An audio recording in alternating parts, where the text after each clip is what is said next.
안녕하세요. 오늘도 사연살롱을 찾아주셔서 감사합니다. 30대 중반인 저는 국내에 자리한 외국의 대기업의 연구소에서 근무하고 있어요. 맡은 직무에 매일같이 최선을 다하며 근무하는 연구부서의 책임 연구원이 되었으니 나름 성공적이고 인정받는 커리어를 쌓아왔다고 자부할 수 있습니다. 그런 저의 성실성은 친정 부모님으로부터 물려받았다고 생각해요. 저는 옛날부터 대대로 정승댁이었던 부잣집 딸이자 종갓집 손녀이기도 한데요. 종갓집의 종손노릇부터 경영하고 있던 회사의 사장 역할까지 단 한순간조차 소홀하게 대하는 법 없었던 친정 부모님의 모습을 보고 자랐거든요. 두 역할 모두 말처럼 쉽지만은 않은 역할인데도 말이에요. 이런 저에게는 운명과도 같은 일생일대의 라이벌이 하나 있었어요. 저와는 다른 연구부서에서 근무하지만 저만큼이나 인정받는 또 다른 책임연구원, 그 남자. 그는 오랜 시간 저와 선의의 경쟁을 펼치며 사랑에 빠진 남자친구이기도 했어요. 남자친구는 비록 반지하 월셋집에 옹기종기 모여 사는 가난한 집안의 둘째 아들이었지만 열심히 공부한 끝에 명문대를 졸업한 뒤 제가 근무하는 대기업에 입사한 사람이었습니다. 자수성가를 이룬 월급으로 집안의 빚을 모두 갚아내었을 만큼 생활력도 뛰어난 남자였죠. 그렇게 선의의 경쟁을 펼치는 한편으로 사랑도 함께 키워가던 저희 커플이 부부로서 함께인 삶을 약속하고 결혼 준비를 막 시작하게 되었을 무렵 저는 친정 부모님과 문중으로부터 마당과 별채가 딸린 150평 주택을 덜컥 받게 되었어요. 유복한 가정에서 태어난 덕분에 신혼생활의 시작부터 참 호사스러웠다고요. 겉으로 보기에는 충분히 그렇게 생각할 수 있는 상황이에요. 하지만 저에게 150평 주택은 호사라기보다는 다소 부담스러운 일종의 책임감이었어요. 왜냐면요. 난 그래요, 엄마. 솔직히 좀 부담이야. 좀 많이. 하기사 마당 정원에 별채까지 주택 유지 비용만 해도 만만치 않을 테니까. 그치? 지금 돈 걱정하자는 게 아니잖아요. 유지비야 어차피 종친회에서 거의 대부분 케어해 주실 건데 뭐. 신혼부부 둘이서 살기에 너무 넓어서 그러는구나. 그 큰 집에 둘이서만 지내면 썰렁하고 괜히 그럴까 봐서? 그런 걱정은 안 해도 된단다, 얘. 어떻게 걱정을 안 해? 엄마 말대로 이거 그냥 신혼집 아니잖아요. 우리 문중의 서울 거점이라고 해야 하나? 아니면 숙소라고 해야 하나? 암튼 그런 개념이잖아요. 엄마랑 아빠가 평생 그렇게 살아왔던 것처럼. 문중 사람들 서울에 볼 일이 있을 때면 하루 이틀씩, 또 길게는 한 달씩도 머물다 가는 그런 거. 난 또 뭐라고 손님치를 걱정하는구나. 엄마, 왜? 아니야? 비슷한데 난 엄마랑 아빠가 그 역할을 왜 벌써부터 나한테 물려주려고 하는지 솔직히 그걸 걱정하는 거라고요. 종갓집 일가로서 당연히 해야 하는 일이니까 우리 딸이 언젠가는 물려받아야 하는. 뭐 그게 정 부담스럽고 싫다면야 엄마랑 아빠도 굳이 물려줄 생각은 없어. 어릴 적부터 생각은 하고 있었어. 부모가 평생 해왔던 일을 언젠가는 내가 물려받아야 하는구나 하면서 당연하게 생각하고 있었다고요. 근데 지금 내가 서운한 건 이건 너무 빠르잖아. 요즘은 100세 시대라는데 딸내미 시집 보냈다고 해서 뒷방으로 물러나 앉기에는 엄마랑 아빠는 아직 너무 젊고 나보다 훨씬 능력도 좋은 분들이고 그래서 서운해요. 내가 당연히 이어가야 하는 역할을 물려받는 게 부담이어서가 아니라 내가 엄마랑 아빠처럼 잘 해낼 수 있을까 싶어서. 그리고 엄마랑 아빠가 은퇴를 생각할 만큼씩이나 나이를 잡수셨구나 싶어서. 난 내 부모님만큼은 평생 검은 머리에 젊은 청춘일 줄 알았는데. 딸, 엄마는 우리 딸 믿어. 민지라면 엄마랑 아빠보다 훨씬 잘 해낼 수 있을 거야. 손님 치르는 일이야. 처음에는 서투를지 몰라도 좀 서투르면 어때? 우리가 틈틈이 보살피면서 도와줄 건데. 부모가 세월이 지나면서 나이 들어간다는 속상함이야? 자식들이라면 한 번씩 다들 겪는 통과 의례기도 하고. 약속한 거다. 곁에서 앞으로도 많이 도와주기. 나이가 들어버린 바람에 기력이 쇠해서 물러나는 거라고 생각하지 말기. 그럼 나도 이 집 받을게요. 그래. 제가 받은 주택은 신혼집일 뿐만 아니라 문중 사람들을 위한 일종의 서울 숙소 개념이었죠. 그래서 별채가 딸려 있었고요. 문중 사람들이 서울이나 서울 근처에 일정이 있을 때면 잠시 머물러 가는 숙소요. 문중의 경조사나 면접, 그 외의 다양한 일에 대비하기 위해 마련한 숙소 말이에요. 그래서 저는 마당 딸린 주택과 그와 함께 손님 치를 일이 솔직히 부담이었어요. 다만 그 역할이 절대 싫어서는 아니었어요.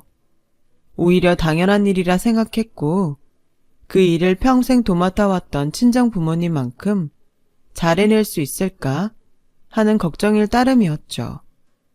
어느새 부쩍 나이를 잡수신 친정 부모님이 평생 도맡아왔던 문중의 일에서 손을 놓으면 갑자기 더 늙어버리지는 않을까 하는 걱정 또한 컸고요. 문중의 보살핌 덕분에 부족함 없이 잘할 수 있었던 제가 결혼해 새 가정까지 꾸리게 되었으니 그런 문중의 은혜를 갚기 위해서도 제가 물려받을 역할이었어요. 또 그동안 문중에서 나름의 역할에 최선을 다해 도맡아왔던 친정 부모님의 짐을 덜어주기 위한 생각이었고요. 예비신랑도 저의 생각에 흔쾌히 동의해 주더라고요.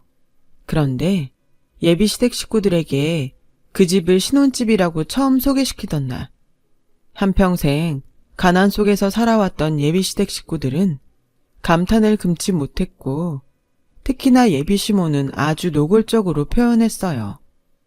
저희 친정이, 정확히는 친정 쪽 문중이 얼마나 재산이 많은 가문인지를 뒤늦게 깨달았다는 걸요. 제가 어떤 책임을 짊어졌는지는 안중에도 없이 말이에요.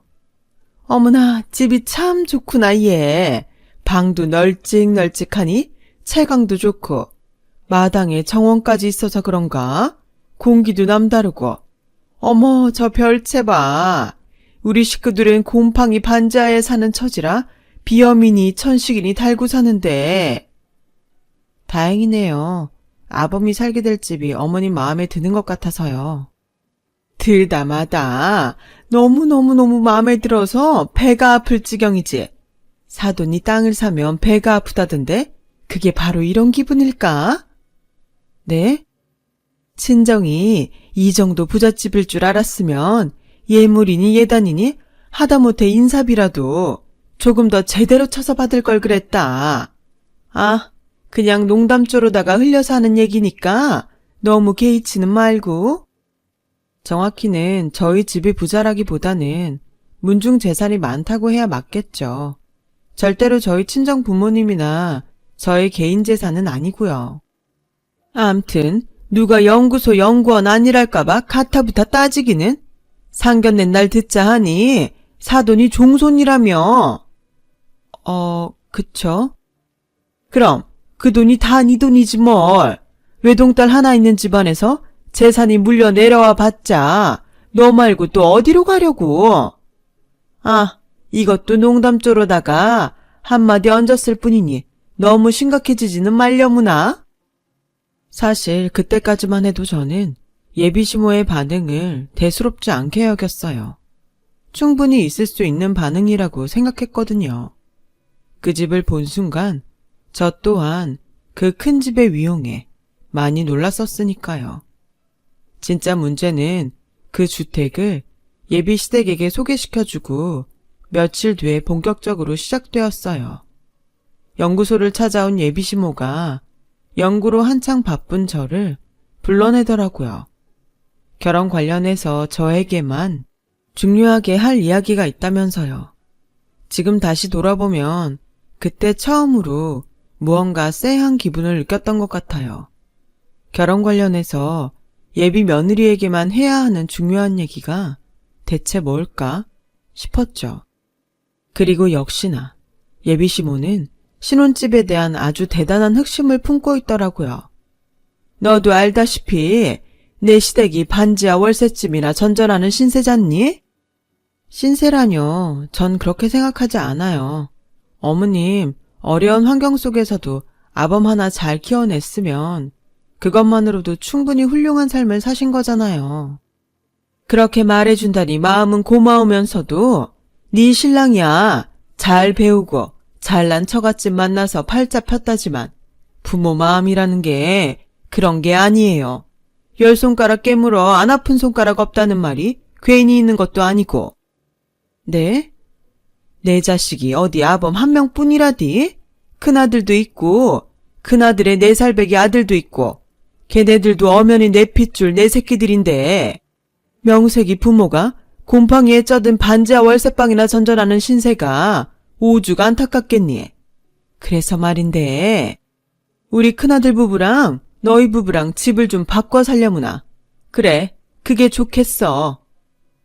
예비시모의 흑심이란 게 예비시모도 함께 사는 아주버님 내외의 반지하 월세방과 저희의 신혼집을 바꿔 살라는 황당한 것이었어요. 미처 일말의 예상조차 하지 못한 예비시모의 황당하고 갑작스런 요구에 저는 그만 벙쪄버리고야 말았고, 그런 제가 한참을 멍하니 대답하지 못하자 예비시모의 다그침이 이어졌어요. 너무 그렇게 뜨악한 표정만 짓고 있지 말고 대답을 해보렴. 지금 이게 무슨 상황인지 무슨 말인지 제대로 이해를 못하겠어서요. 이해 같은 건 필요 없어. 넌 그냥 그러겠다고만 대답하면 된단다. 아니, 뭘요? 아주버님 집이랑 저희 신혼집이랑 바꿔 살라는 얘기를요? 어머님이 지금 제 입장이라면 그러겠다는 대답이 입에서 나올 수 있을까요? 당연하지. 네? 너야 아직 애도 없고 젊은 신혼부부이니 곰팡이 쓴 반지하 월세집에서 좀 산다고 해도 별 탈은 없을 테지만서도 우리 장손내외는 달라요. 걔네들한테는 한창 뛰어놀 나이인 4살배기 아들이 있단다. 더욱이 아직은 어려서 면역력이다 뭐다. 어른만큼은 안 되는 4살배기를 언제까지고 곰팡이 속에서 자라게 둘 수는 없잖아. 그 넓은 집이랑 마당에서 마음껏 들뛰고 놀면서 마당 정원에서 나오는 좋은 공기도 좀 마시면서 어린이는 그렇게 살아야 맞는 법이야. 죄송한데요, 어머님. 저희 신혼집이 어떤 집인지 까먹으신 건 아니죠? 어떤 집이거나 말거나 앞으로 며느리고 재수씨나 한가족이 될 건데 4살배기 우리 손주가 너한테는 세상 하나밖에 없는 조카 되는데 가족된 입장에서 그 정도 배려도 못 해주니? 그 정도 배려라뇨. 이건 그 정도라는 말로 낮춰 말할 수도 없는 일인데다가 배려라기에는 너무 과한 요구잖아요. 그래서 나도 나름 생각이라는 걸 해봤다. 무기한으로다가 집을 바꿔 살라는 건 너무 염치가 없는 것 같길래. 무기한이 문제가 아니라 집을 바꿔 살라는 것부터가 너무 심하다는 말이잖아요. 딱 10년. 네? 4살배기 손주가 초등학교 졸업할 때까지만 바꾸어 살려무나. 꼴랑 10년일 뿐이야, 꼴랑. 맙소사. 아주버님과 집을 바꿔 살라고 생떼를 부리는 것도 모자라서 꼴랑 10년이라니. 꼴랑이 아니라 10년씩이나가 맞는 말 아닌가요? 그리고 애초에 집을 바꿔서 살라는 게 말이나 되는 얘기냐고요. 아무리 며느리도 자식이고 식구라지만 정도와 양심이라는 게 있어야죠. 더욱이 집을 바꿔 살라는 이유가 4살배기 조카가 한창 뛰어놀 나이라는 것도 도저히 좋게 봐줄 수가 없는 상황이었고요. 제 눈에는 예비시모가 어린 손주를 핑계 삼아서 탐욕을 부리고 있는 걸로밖에 안 보였거든요. 어린 손주를 들먹여가면서 그 주택을 차지하겠다는 눈치가 너무 뻔했고, 제가 그걸 거절한다면 어린 조카마저 외면해버린 냉혈한 취급하려는 속셈도 너무 분명했어요. 어처구니 없는 예비시모의 강요에 시달리면서 제가 제일 답답했던 건 예비시모가 신혼집이 단지 신혼집일 뿐만 아니라 친정 쪽 문중의 서울 숙소와 같은 개념이라는 걸 뻔히 알고 있다는 사실이었어요. 예비시모가 집 바꿔 살라는 강요를 해댈 때마다 제가 한마디도 빠지지 않고 맞섰거든요. 문중 사람들이 서울에 용무가 있을 때마다 머무르기 위해 문중 재산으로 마련한 집이라고요. 하지만 예비시모는 그러거나 말거나 귓등으로도 듣지 않았죠. 문중 사람은 그때그때 모텔이든 여관이든 찾아서 모시면 된다나 뭐라나. 아니, 멀쩡한 집 놔두고 그 사람들을 여관이나 호텔을 전전하게 할 수도 없을 뿐더러 한두 번이어야 그렇게 모시죠. 생각보다 꽤 많은 횟수라고요. 그걸 어떻게 매번 여관이니 모텔이니 돌리냐고요. 그렇게 한동안 저는 예비시모의 집 바꿔 살라는 요구를 아침 저녁 나절로 거절하는 것이 불편한 하루 일과가 되었고, 그런 예비시모의 해괴한 행동에 대해 예비신랑에게 고백하고 싶은 마음이 굴뚝 같았지만 차마 그럴 수 없었어요.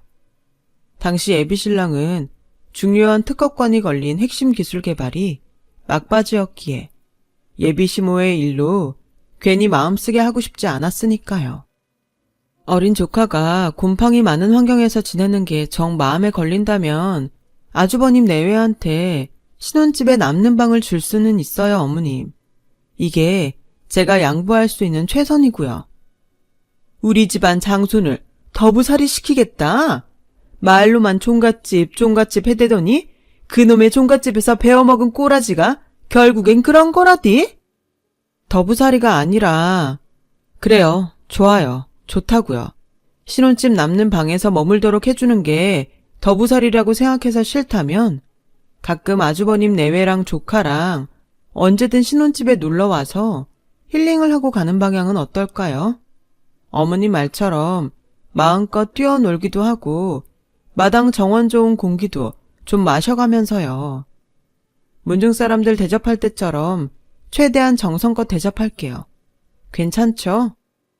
너 지금 반지하 월세방에 함께 살면서 시애미 모시기 싫다고 이러는 거니? 무슨 말이 거기까지 번져요. 제 딴에는 어머님이랑 시댁 식구들 배려하겠다는 거고 계속 말씀도 드렸잖아요. 단순한 신혼집이 아니라 문중 서울 숙소 겸 해서 받은 집이라 바꿀 수도 없고 그냥 단순한 신혼집이어도 집을 바꾸어 산다는 건 말도 안 되는 데다가 아주버님 벌이로는 10년 동안 유지할 수 있는 주택도 아니라서 거절할 수밖에 없다고요. 네 말이나 내 말이나 뭐가 달라. 결국엔 아니란 얘기밖에 더 되니? 차라리 솔직하게 말하면 밉지라도 않지? 여기서 더 솔직할 일이 뭐 남았나요? 정시엠이랑 같이 살기 싫다면야 내가 그 반지하 월세방을 나가주마. 어머님, 4살 배기 조카가 초등학교 졸업할 때까지만 양보해달라는 얘기도 싫다. 시엠이 모시기 싫은 눈치라서 내가 반지하 월세방에서 나가주겠다는 것도 싫다. 그럼 나더러 어쩌라는 얘기니? 돈 꽤나 만지는 집안 딸님이랍시고 가난한 시댁 식구들 업신여기는 것도 유분수지. 제가 시댁 식구들을 무시했다고요? 무시하는 사람이 방을 내어준다느니 언제든 놀러와도 좋다느니 그런 배려를 하나요? 아니잖아요. 그렇죠? 저는 가난한 시댁을 무시하는 것이 아니라는 말을 며칠씩이나 거듭 반복해가면서 예비시모의 마음을 돌려놓으려고 무척이나 노력했어요. 최대한 상냥하고 조곤조곤한 말투로요. 하지만 제 딴에는 나름 큰 마음 먹고 제안한 절충안이었음에도 불구하고 예비시모는 매번 역정을 냈어요. 부자랍시고 시댁을 얼마나 얕잡아봤으면 장손을 더부살이 시키려 드냐는 둥. 부자랍시고 시댁을 얼마나 업신여겼으면 시모 말에 따박따박 말대꾸를 하냐는 둥. 아무런 잘못도 없는 저와 친정을 두고 말끝마다 못된 부자놈, 흉악한 졸부 취급이었죠.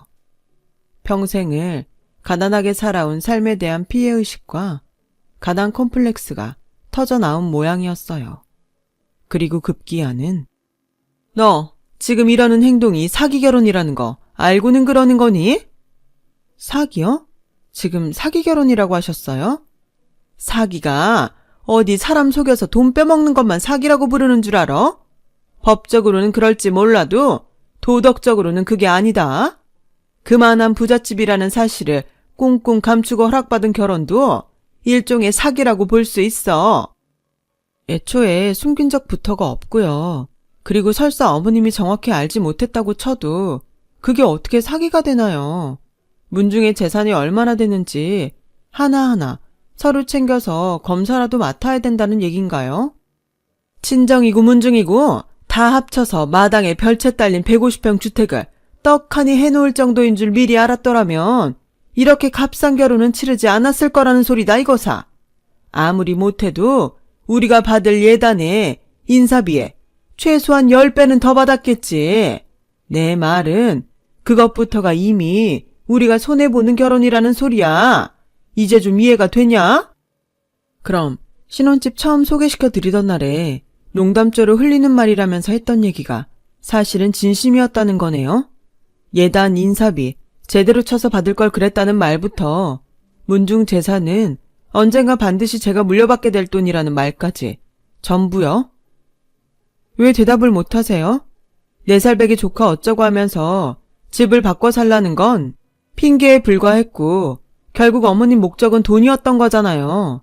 결혼 인질로 잡아두고 뭐라도 하나 더 많이 크게 받아가고 싶어서 아닌가요? 부정하지는 않으마. 그런 말을 어쩜 그렇게 당당하게 할 수 있어요? 네가 진작부터 내 뜻을 찰떡같이 알아먹었다면 이럴 일도 없었어. 넌 그래 CM이 입에서 끝끝내 돈 얘기가 직접 나와야 직성이 풀린다든? 어머님 뜻을 몰랐던 게 아니라 어머님이 이런 사람일 줄 몰랐던 거죠. 이런 사람인 줄 몰랐으니까 당연히 상상조차 할 수 없는 일이었고요. 왜? 언젠가는 내 아들 앞으로 돌아오게 될 유산들인데 그거 좀 미리 땡겨봤자는 게 그렇게 고깝더냐? 그게 왜 신랑 유산이 되는 건가요? 엄연히 저희 문중재산인데 원래가 안사람 돈이란 전부가 남편 돈과 다름없는 법이야. 실망이네요 많이. 실망이고 나발이고 똑똑히 들어. 가난한 시댁 무시한다는 소리 듣기 싫고 반지하 월세방이랑 바꿔 살기 싫다면? 싫다면요. 시댁한테 똑같이 마당 딸린 주택을 하나 사놓고 결혼을 하든가 아님 평생을 들볶이며 살던가. 그제서야 예비시모에 대한 퍼즐이 맞춰지더라고요. 집을 바꿔 살라는 요구는 그저 핑계에 불과했을 뿐 그 핑계로 저를 들들 볶아댄 다음에 지친 저와 친정으로부터 금전적 이득을 취하려고 했던 것이었어요. 일단 퍼즐이 맞춰지자 예비시모를 제대로 알게 되었고요. 처음에는 아무리 돈 욕심에 눈이 멀었기로서니 마당 딸린 집 한 채는 너무 과한 요구 아닌가 싶었던 물음표가 어쩌면 진짜 저 집을 원하는 게 아니라 그 집을 협상의 카드로 쓰려고 하는 거구나 하는 느낌표로 맺혔거든요. 제가 파악한 예비시모의 황당한 협상 방식은 이랬어요. 일단 집이라는 큰 조건을 걸어둔 뒤에 그 큰 조건의 부담을 느낀 저와 친정이 절충안을 제시하면 못 이기는 척 뭐라도 뜯어내려는 속셈일 터였죠. 이를테면 그 큰 집이 아닌 아파트를 제안하더라도 아니면 예단을 명품으로 쫙 깔아주겠다고 제안하거나 하다못해 외제차라도 한 대 뽑아주겠다고 제안하더라도 예비시모는 저희의 사정을 감안해 어쩔 수 없이 제안을 받아들이는 척 생색은 생색대로 내가면서 챙길 건 또 다 챙겨갈 생각임이 분명했어요. 역시나 예비시모는 마당 딸린 집으로 어거지를 쓴 이후로 한동안 며칠을 새 예물과 새 예단을 알아보았다며 사진을 보내고는 하더라고요. 결혼을 빌미로 금전적 이득을 단단히 취하려는 도둑놈 심보를 마침내 고스란히 드러낸 거죠. 상황이 그렇게 되자 저는 예비시모의 흑심을 혼자서는 감당할 수 없기에 이르렀고 마침 특허권이 걸린 핵심 기술 개발에 성공하고 결혼식도 올릴 겸 해서 한동안 휴가를 받은 예비 신랑에게 모든 사실을 고백하며 부탁했어요. 예비 시댁에게 마지막 갱생의 기회를 주겠다는 차원에서 예비 시모가 돈 욕심에 빠져 있으니 당신이 한번 말려달라는 부탁이었어요. 그러자 분노한 예비 신랑은 대번에 예비 시모를 찾아갔고 두 마디 안 해요. 처가댁에서 10원 한 장이라도 뜯어낼 생각 하기만 해. 누가 그러디? 네 처가 그러디? 내가 돈 욕심 때문에 몹쓸 짓이나 하고 다니는 속물이라고? 속물이니 뭐니 그런 얘기 한 적 없어요. 그냥 우리 식구들한테 마지막 기회를 주고 싶다고 부탁했을 뿐이지. 그래서 끝끝내 피 한 방울 안 섞인 마누라 편을 들겠다? 널 낳아준 엄마를 저버리고? 마누라 편을 들자는 게 아니라 사람답게 살자는 거야. 넌 지금 우리 식구 꼬라지가 사람답게 사는 걸로 보이니? 허구 헛날 곰팡이나 쓸어있는 반지하 월세방만 전전하는 우리 처지가? 그게 지금 자식 새끼 입에서 나올 얘기냐고. 유감인데 엄마, 난 자식으로 할 만큼 다 했어요. 형이 주식한답시고 여기저기 빌려다 쓴 돈, 그 생빚 내가 열심히 일해서 번 돈으로 다 갚아줬고 실직자인 형이 손 벌릴 때마다 생활비니 조카 교육비니 그것도 내 월급에서 가져다 썼잖아 그동안. 그게 모자라요? 아직도 부족해?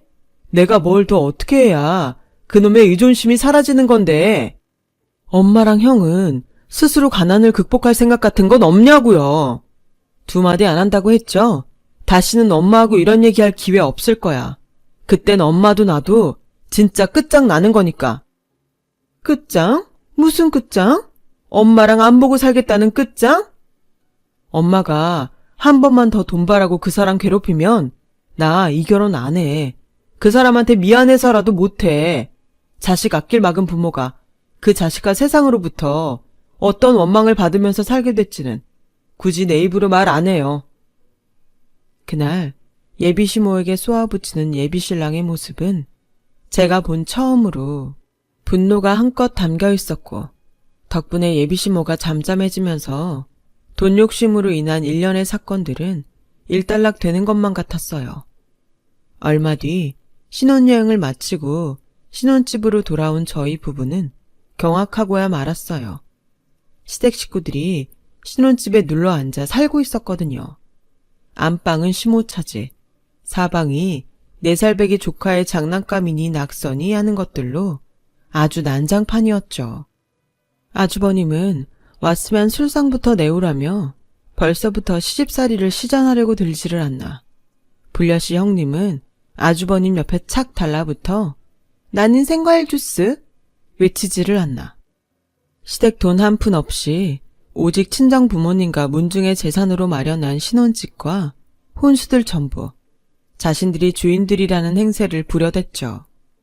경악한 저희 부부가 대체 이게 무슨 짓이냐고 따지거나 말거나 예비 시모는 뻔뻔하게 되려 어깃장을 부렸어요. 집을 못 해주겠다면 시댁 식구들을 만족시킬 만한 뭐라도 하나씩 쥐어주어야 신혼집을 비워주겠다면서요. 심지어 집 주인인 저희 부부에게 아예 별채에서 지내던가 아니면 자기들 살던 집으로 가서 곰팡이랑 함께 뒹굴면서 살라며 삐대기까지 했죠. 그리고 바로 그때 마침 걸려온 친정엄마의 전화를 받은 저는 더 정신이 아득해지고야 말았어요. 왜냐면 미안한데요 엄마, 나중에 전화하면 안 될까? 나 지금 정신이 너무 없어요. 정신없기는 나도 마찬가지다 얘. 아무리 시댁 식구들이고 김서방 부모님이어도 그렇지 그 집을 함부로 내주고 그러면서 사돈들 하는 행동이 딱 자기들이 집주인이라는 행세가 따로 없더만은. 제가 설마 하는 생각으로 가슴 조마조마하게 듣는 사이 친정엄마의 꾸중이 이어졌어요. 결혼식을 마친 저희 부부가 신혼여행을 떠났던 시간, 친정 부모님과 문중 어른들은 함께 저의 집으로 향했어요. 신혼집에서 하루 머물기 위해서였죠. 그런데 먼저 도착해 있던 시댁 식구들이 친정 부모님과 문중 어른들을 다짜고짜 쫓아냈다더라고요. 며느리가 큰아들과 10년 동안 집을 바꿔 살기로 했으니 앞으로 10년 동안 여기는 우리 시댁 식구들의 집이라며 친정 사람들은 얼씬거릴 생각조차 하지 말라면서요. 무슨 남의 집에 하루 신세지러 온 거지 취급을 해댔던 거죠. 한동안 잠잠한 모습을 보이던 예비시모가 사실은 일단 결혼을 시켜놓은 뒤에 돈을 뜯어내도 그때 가서 뜯어내자는 생각으로 작전을 바꾸었을 뿐인 모양이었고요. 덕분에 모든 사건과 예비시모의 여전한 돈 욕심을 속속들이 알게 된 저희 부부는 시댁 식구들을 대체 어떻게 해야 좋을지에 대한 고민으로 밤을 꼬박 지새우게 되었어요. 바로 이튿날 예비 시댁 식구들을 모두 이끌고 길을 나섰죠. 마침내 도착한 곳은 공인중개사가 저희를 기다리고 있는 가평의 어느 전원주택이었죠. 그 전원주택이 자신들을 위한 집을 계약하러 가는 길이라는 생각에 빠진 예비시모의 얼굴에서는 집을 구경하는 내내 웃음이 떠나질 않더라고요. 예, 이 정도 큰 주택이면은 많이 비싸지 않을까? 글쎄요, 아무래도 시세 차이라는 게 있으니 서울보다는 싼 편이겠죠. 부담되지는 않겠어? 부담이라뇨. 어차피 친정 부모님 돈으로 계약하는 집인데요. 왜, 별로세요? 무슨 별로라니 좋다. 아주 좋다마다. 풍경도 좋고 공기도 맑은 것이 사람은 자고로 이런 곳에서 살아야 하는 법이라니까는. 아, 네. 좋으시구나. 처음부터 이런 식이었으면 얼마나 좋니? 뭐가요? CM이 입에서 굳이 험한 말 나오기 전에 지금처럼 내 맘을 딱 알아주었으면 서로 불편할 일 없을 수도 있지 않았을까. 뭐 그런 아쉬움이지. 그랬다면 아범이 나한테 대뜸 화부터 낼 일도 없을 거고. 아, 농담조로다가 흘리는 말이니 너무 개의치는 말고. 네, 뭐 암튼 학교가 좀 멀다는 아쉬움은 있는데 통학할 일이 없을 테니까요.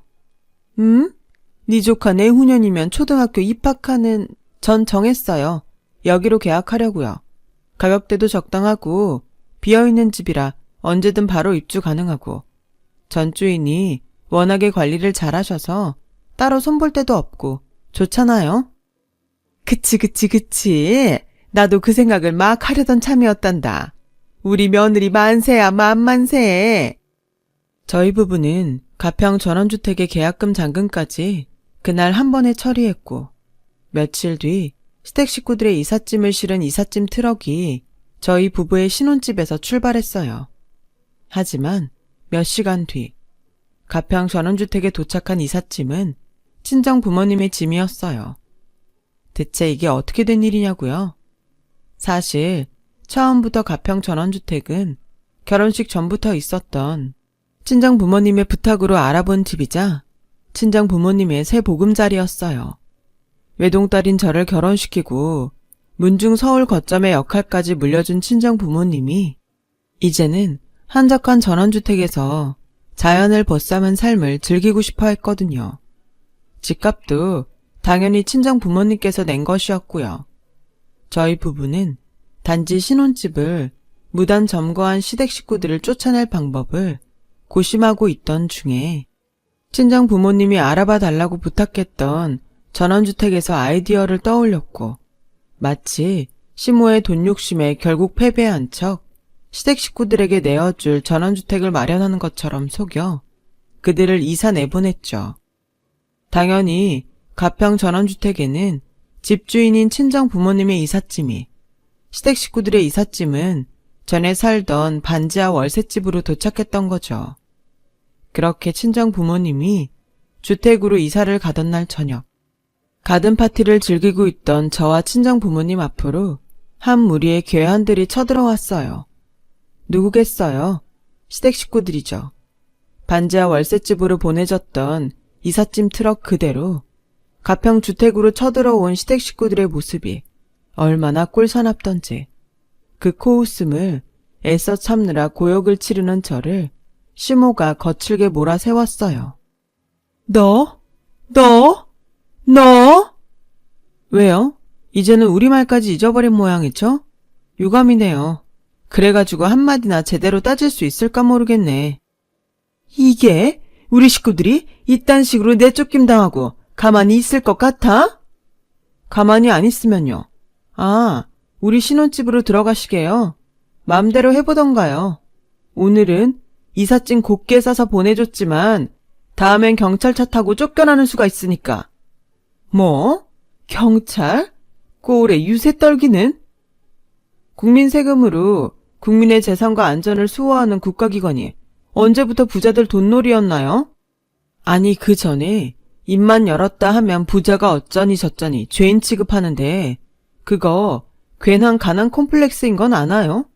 세상에는 물론 나쁜 부자들도 있지만 우리처럼 선량한 사람들도 있다는 거 진짜 모르겠어요? 선량해? 감히 시댁 식구들을 이삿짐 싸서 보내버린 년이 선량?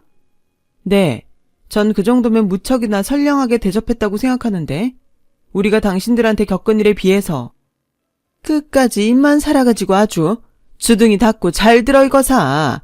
세상 잃을 것 없는 가난한 사람들이 제일 무서운 게 없는 법이야. 어머나, 그거 지금 협박? 알아들었으면 지금이라도 신혼집 비워주는 대가를 내놔야 할 거다. 잃을 것 없는 사람이 얼마나 무서운지를 똑똑히 가르쳐주기 전에. 전제부터가 틀렸잖아. 세상에 나쁜 부자만 존재하지 않는 것처럼 가난하다고 당신들처럼 다 못된 사람들은 아냐. 오히려 성실하고 정직하게 노력해서 가난을 극복하는 사람들이 훨씬 많지. 그리고 잘 생각해보세요. 마당에 별채까지 달린 150평 주택을 마련할 정도의 가문에 이만한 전원주택을 마련할 만한 친정 부모님 능력에 문중에 경찰, 검사, 판사, 변호사 몇 없을 것 같아요? 지인 중에는 없고? 그쵸. 그쪽이 생각하기에도 아닌 것 같죠? 그렇다면 왜 우리가 굳이 공권력과 법으로 해결보고도 남을 일을 일부러 원만하고 곱게 이사를 보내드리면서 끝을 내었을까? 일부러 배려해준 거잖아요. 그래도 명색이 남편을 낳아준 친부모인데 법적 절차까지 밟는 건 원치 않았거든요. 그래서 끝까지 너 돈 많다, 잘났다 그거니 지금? 아니요. 지금 정도의 부드러운 참교육에 그쳤다는 사실에 고마워하라는 뜻입니다. 우리의 악연은 여기에서 얌전히 마무리 짓자는 뜻이기도 하고요. 그래, 짓자 마무리. 네가 죽던가 내가 죽던가. 우리가 살아온 세상은 법보다 주먹이 가까운 법이야 이거사. 시모가 그렇게 외치자 줄곧 이를 박박 깔며 말다툼을 지켜보고 있던 아주버님이 저와 친정 부모님에게 달려들었어요. 바로 그 순간 남편이 데리고 나온 무언가를 본 시댁 식구들이 주춤주춤 뒷걸음질 치더니 끝내는 서로 뒤엉켜 굴러가며 꼴사납게 도망치고야 말았어요. 시댁 식구들이 오줌까지 지를 지경으로 겁에 질린 채로 도망치게 만든 무언가는 친정 부모님이 새끼 때부터 정성스레 키워왔던 충견이었죠. 대대로 저희 문중의 수호신이 되어주었던 순혈 진돗개 5마리였고 그 든든한 수호신 덕분에 시댁 식구들은 다시는 저와 친정 주변에 얼씬조차 하지 못하게 되었답니다. 친정 부모님은 가문의 수호신 순혈 진돗개 5마리 형제들과 함께 뛰어놀며 여유로운 전원 라이프를 즐기고 있어요. 반면 시댁 식구들은 여전히 월세 신세라고 하더군요. 그나마도 근래에 집값이 많이 오른 탓에 월세와 보증금을 올려줄 돈이 없어서 조만간 거리에 나앉게 되었대요. 그런 시댁의 소식을 들으면서 저희 부부는 이래서 사람은 평소에 착하게 살아야 한다는 거구나 싶더라고요. 시댁 사람들이 저와 친정에게서 금전적 이득을 갈취하려 들지만 않았더라면 며느리 자식된 저희 부부와 친정 부모님들이 누구 하나 시댁의 어려움을 가만히 지켜만 보지 않았을 테죠. 그 복을 스스로 걷어찬 사람들은 시댁 식구 본인들이었던 셈이고 괜한 돈 욕심에 날강도나 다름없던 짓거리를 벌리다가 결국에는 자신들을 수렁으로부터 구해줄 마지막 동아줄마저 스스로 잘라내어버린 꼴이니까요. 앞으로도 남의 것을 너무 탐하지 말고 어려운 사람들 잘 도우며 좋은 사람으로 살아야겠어요. 그렇게 살다 보면 앞으로 태어날 아이도 잘 보고 배우면서 자라가겠죠. 제 이야기 들어주셔서 감사합니다. 오늘도 따뜻하고 고운 하루 되시길 바랍니다. 여러분, 사연 댓글에 응원과 현명한 조언 부탁드려요. 좋아요와 구독은 저에게 큰 힘이 됩니다. 오늘도 좋은 일 가득하세요.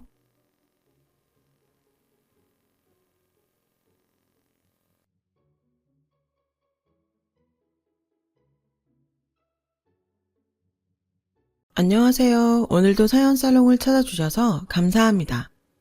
서울에 사는 30대 돌싱녀예요. 여러분들은 첫사랑에 대해 어떤 기억을 갖고 계신가요? 흔히 첫사랑은 이루어지지 않아 아름다운 거라고 하죠. 저는 아름답게 남을 수 있었던 첫사랑과 기어코 결혼을 하는 바람에 끝내 아름답지는 못한 결말을 만들게 되었어요. 이런 제 이야기를 한번 해보고 싶어서 사연을 적어보게 되었습니다. 저는 고등학교 때 제 남편을 처음 만났어요. 남편은 저희 학교에 교생 실습을 나온 대학생이었는데 한창 로맨스 소설에 빠져있던 여고생인 저는 남편을 보고 한눈에 반하고 말았죠. 그리고 무슨 운명의 장난인지 저는 남편을 저희 집 동네에서 조금 떨어진 한 주택가에서 보게 되었고 그곳이 남편이 부모님과 함께 사는 집이라는 것을 알게 되었어요. 평소 한번 마음먹으면 끝장을 보는 스타일인 저는 그때 당시는 남편에게 완전히 꽂혀서 창피한 줄도 모르고 남편을 졸졸 따라다녔어요. 그래서 저는 남편이 교생 실습을 하는 기간 동안 매일 남편에게 고백을 했어요. 그런데 글쎄 남편이 여자친구가 있다는 게 아니겠어요?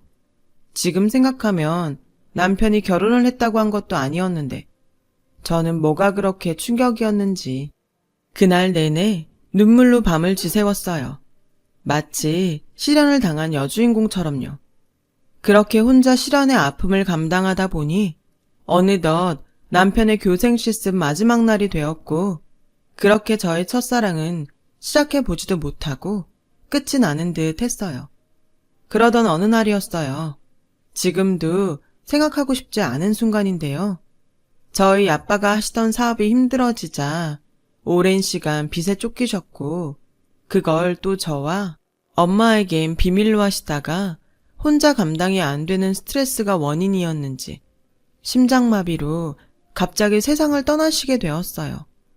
아빠의 갑작스러운 빈자리도 충격이었지만 아빠가 남기신 빚 또한 버거웠던 저와 저희 엄마는 거의 모든 것을 처분해 빚 갚는 용도로 썼지만 무섭게 불어나는 이자를 감당하기는 세 발의 피였어요.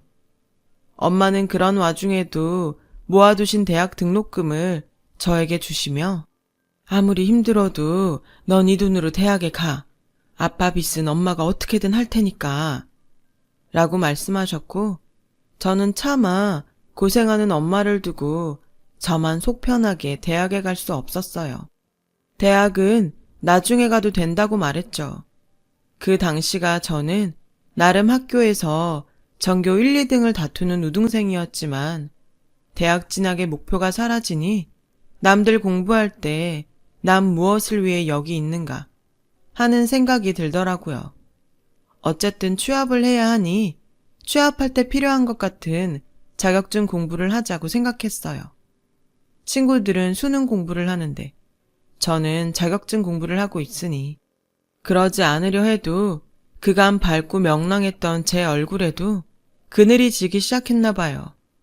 저를 옆에서 보고 안타까운 담임선생님은 그런 저에게 굳이 힘들게 야간 자율학습을 하지 않아도 된다고 하셨어요.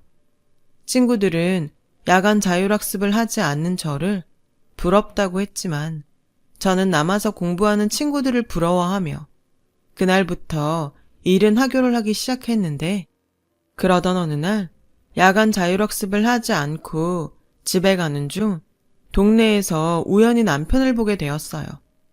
남편은 오랜만에 저를 보니 반가웠는지 이렇게 장난을 치며 말을 걸어왔어요. 채원이? 오랜만이다. 근데 이 시간이면 너 학교에서 야자할 시간 아니야? 요놈, 땡땡이 쳤구나. 저는 장난으로 반가움을 대신하는 남편에게 어린 마음에 남편 앞에서 참았던 울음을 터뜨렸고, 지금 생각해도 황당하게 남편에게 이렇게 말했어요. 땡땡이 친 거 아니에요. 저도 야자하고 싶어요. 저도 대학 가고 싶단 말이에요. 엄마 앞에서 꾹 참고 친구들 앞에서 꾹 참았던 눈물이 왜 하필 그 순간 아무것도 모르는 남편 앞에서 터졌는지, 교복 입은 여학생이 남자 앞에서 서럽게 울자 주변 사람들은 우리 둘을 이상하게 쳐다봤어요. 남편은 이러지도 저러지도 못하며 저를 달래느라 진땀을 빼야 했죠. 제 기억에 저는 그때 한참을 울었는데 영문을 모르는 남편은 그 한참 동안 어쩌지도 못했어요. 제가 조금 진정이 되자 자기도 덩달아 안도하는 듯 보였어요. 다 울었어? 무슨 애가 그렇게 지치게 우냐. 우느라고 고생했으니까 우리 떡볶이 먹으러 갈래? 남편은 저에게 환하게 웃으며 그렇게 말해줬어요. 그 웃는 얼굴에 저는 오랜만에 어둠 속에서 빛을 본 듯 했고, 그 빛은 점차 제 얼굴의 그늘을 조금씩 걷어내 주었어요. 떡볶이를 먹으며 제 이야기를 모두 들은 남편은 갑자기 손을 번쩍 들어 제 머리를 쓰다듬어 주더라고요. 우리 채원이 기특하네. 니등 쓰면 학교는 어떻게든 다닐 수 있을 텐데. 엄마가 힘들까봐 포기하는 거구나. 착하다. 저는 느닷없는 남편의 칭찬과 위로에 다시 눈가가 촉촉해졌고, 남편은 제가 다시 울까봐 얼른 단무지 하나를 제 입에 쏙 넣어줬어요. 제발 울지 마. 누가 보면 내가 너 울린 줄 알겠다. 그리고 너 그렇게 계속 울면 눈 퉁퉁 부어. 그렇게 남편은 그 순간 참 고맙게도 겨우겨우 버티다 무너져 내린 저를 기꺼이 잡아주었죠. 착했던 남편은 그 후로도 제가 신경이 쓰였는지 가끔 동네 분식점에 저를 불러 떡볶이를 사주며 제 근황을 체크했어요. 그리고 고맙게도 늘 헤어질 때면 이런 말을 저에게 했어요. 혹시 무슨 일 있거나 혼자 있기 싫으면 언제든 전화해. 혼자 울지 말고. 알았지? 저는 남편의 그 말이 참 좋았어요. 힘들거나 슬플 때 주문처럼 남편의 그 말을 떠올릴 만큼요. 저는 다음 해에 학교를 졸업했어요. 그간 공부해서 준비한 자격증을 활용해 취업에 나섰고, 남편은 그해 대학 졸업해서 교직이 아닌 유명한 모 그룹의 신입사원이 됐어요. 갭 차이는 어마어마하지만 저희 남편은 둘 다 직장인이라는 공통분모로 종종 이야기를 나눴고, 저는 그즈음 남편에게 술을 처음으로 배우게 되었어요. 주량을 모르고 술을 마신 저는 결국 뻗어버렸죠. 제가 술이 깰 때까지 내내 기다리던 남편은 저를 측은하게 보더니 연신 제 머리를 쓰다듬어 주었어요. 그 느낌이 어찌나 좋은지 잠이 솔솔 오려는 그 찰나에 남편은 술김인지 뭐였는지 술에 취한 저에게 나중에 오빠한테 시집와. 오빠가 너 평생 울지 않게 해줄게. 라고 취중 고백을 했고, 저는 정말 거짓말처럼 술이 확 깨서 눈이 번쩍 떠졌어요. 사실 저는 남편에 대한 마음을 접지 못하고 있었거든요. 예전처럼 무작정 들이댈 수 없어서 말하지 못했을 뿐이었죠. 저는 초롱초롱한 눈으로 남편을 쳐다봤어요. 그러자 남편은 크게 당황하며 저에게 취한 척한 거 아니냐고 소란을 떨었고, 그렇게 저희는 사제지간에서 연인 사이가 되었어요.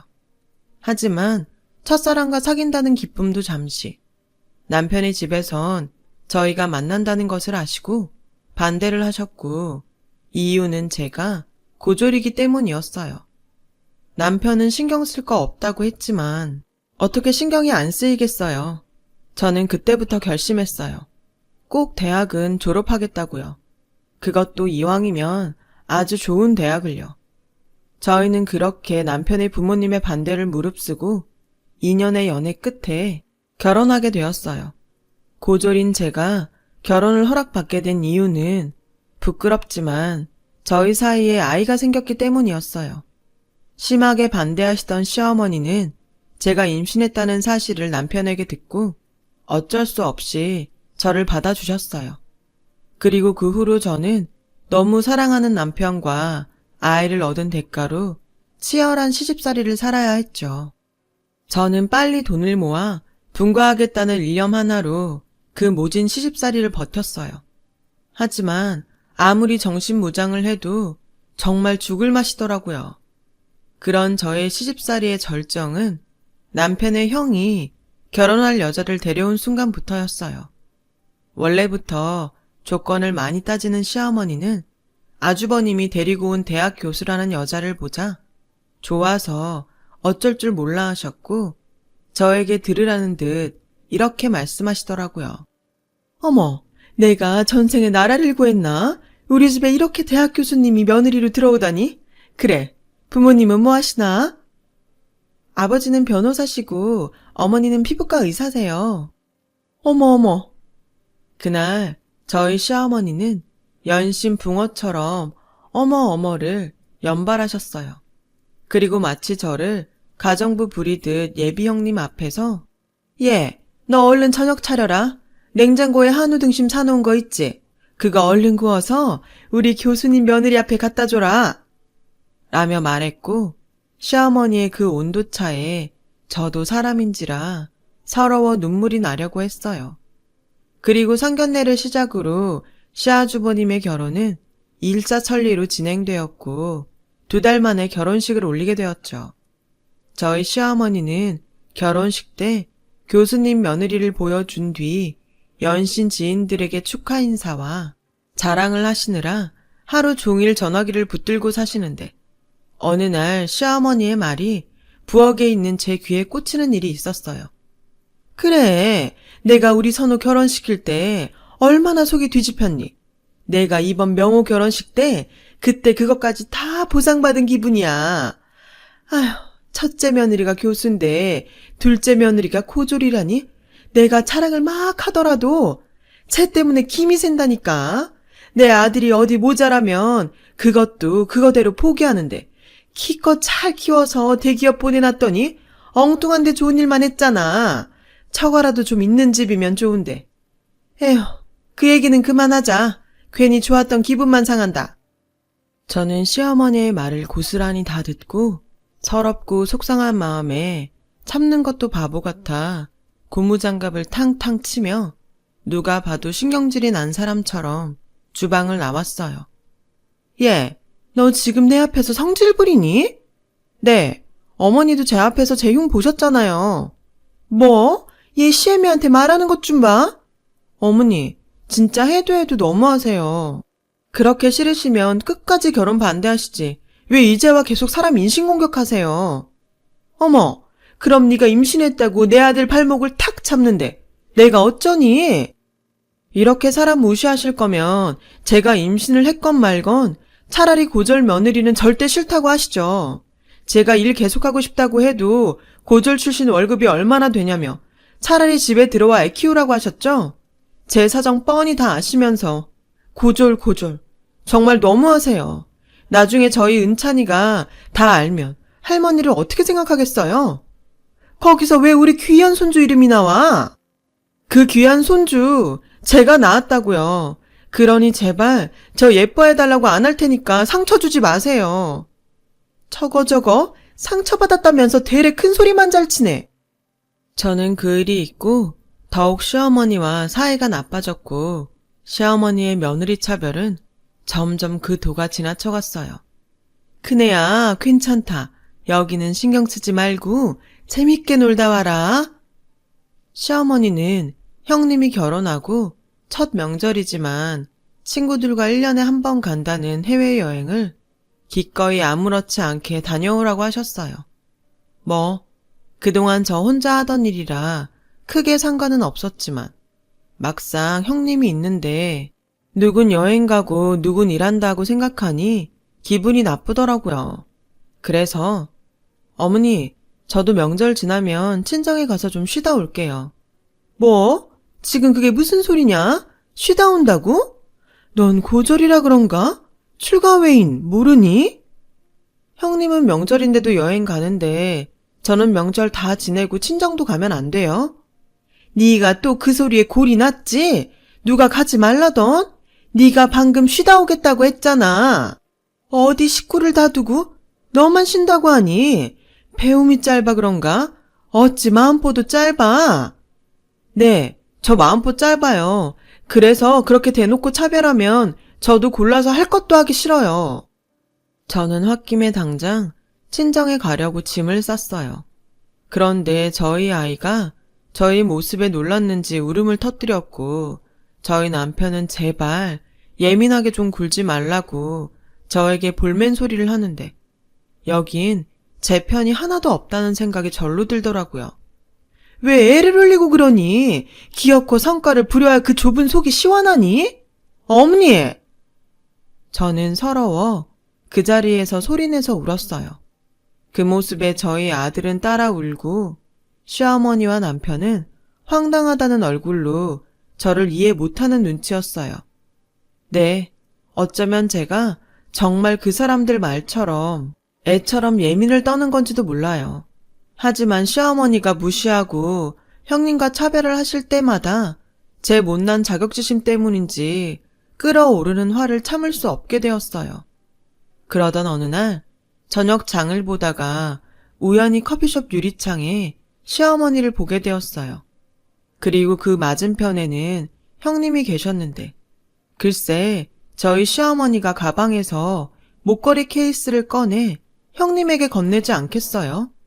한눈에 봐도 보석이 반짝거리는 목걸이를 시어머니는 손수 형님의 목에 걸어주었고 저는 허전한 제 목을 매만지며 씁쓸한 기분을 속으로 삭혀야 했어요.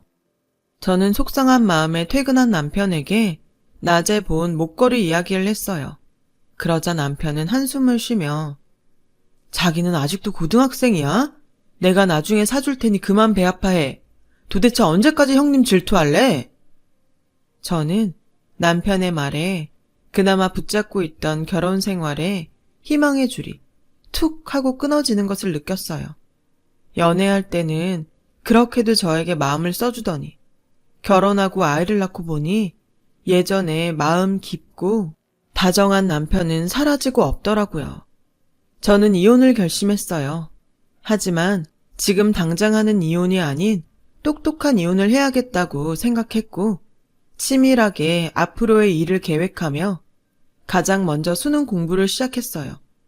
이혼하는데 수능 공부가 웬 말이냐고 생각하실 수 있는데 그놈의 고졸 타령하는 시어머니에게 보란듯이 대학 졸업장을 던져주겠다는 일념으로 혹시 몰라 준비한 비자금을 털어서 인강 수업과 수능 문제집을 구입했어요.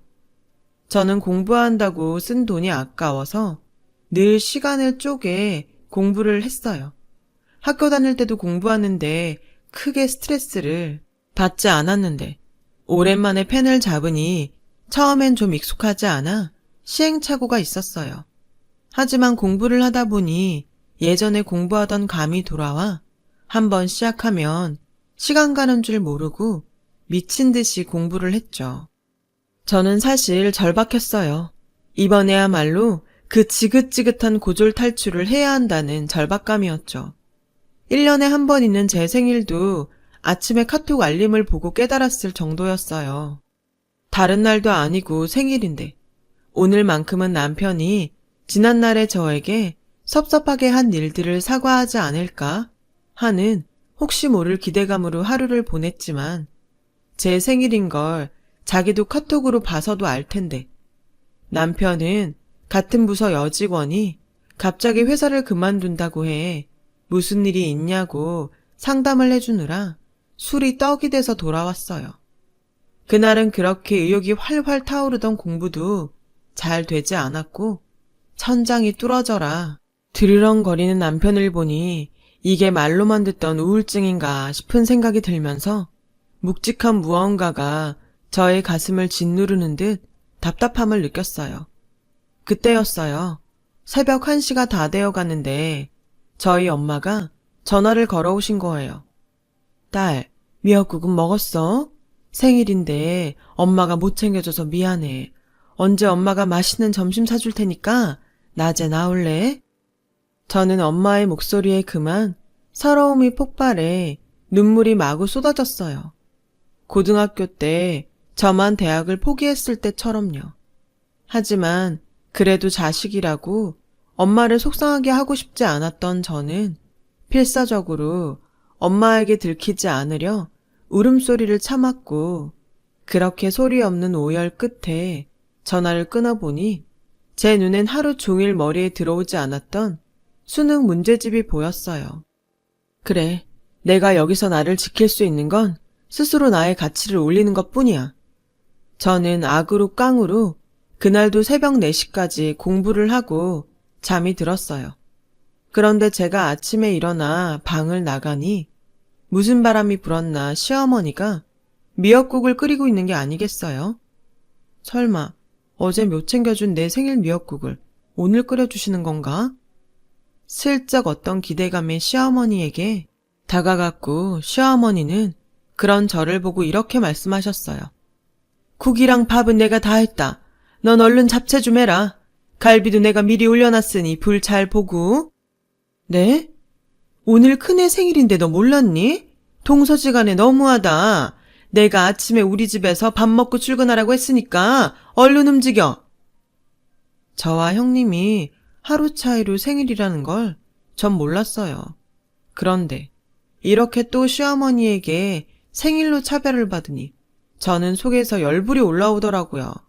손이 제일 많이 가는 잡채를 만들고 상을 차리니 기다렸다는 듯 형님 내외는 집에 도착했고 저희 식구 모두 식탁에 앉았어요. 그런데 제 자리가 없더라고요. 그래서 잠시 멍하니 있는데 시어머니는 기어코 참고 있는 저에게 폭탄을 던지셨어요. 예, 출근할 사람들 바쁘니까 먼저 먹으라고 하고 너는 이따 먹어라. 첫째 너는 대학생 애들 가르쳐야 하니 많이 먹고, 그리고 이거 용돈 생일 축하한다.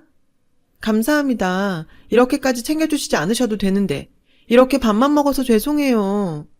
아니야. 이런 건 집에서 노는 사람이 하는 거지. 넌 하나도 죄송할 거 없다. 노는 사람. 정작 시어머니도 집에서 노시면서 집안일도 저에게 떠맡겨 놓으시고는 저를 노는 사람이라고 표현하셨어요. 저는 실컷 상 차리고도 노는 사람이 되어 먹지도 못하는데 더 이상은 참을 수 없어 참았던 서운한 마음을 출근을 준비하는 남편에게 쏟아냈어요. 자기, 어제 내 생일인 거 몰랐어? 아, 미안. 알았는데 정신이 없었다. 당신 지갑에 있는 내 카드로 갖고 싶은 거 뭐 하나 사. 제가 뭐가 갖고 싶어 그러겠어요? 그냥 예전처럼 따뜻한 말 한마디가 듣고 싶었는데 이건 권태기를 넘어 이젠 더 이상 회생 불가능한 사이가 된 듯 저는 절망할 수밖에 없었어요.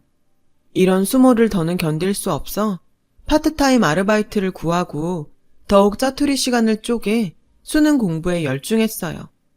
아르바이트로 대학 등록금을 모으는 게 가능할까 싶지만 학자금 대출이라도 받겠다는 각오로 저는 식구들 몰래 공부에 제 온 마음을 쏟았어요. 그러던 어느 날이었어요.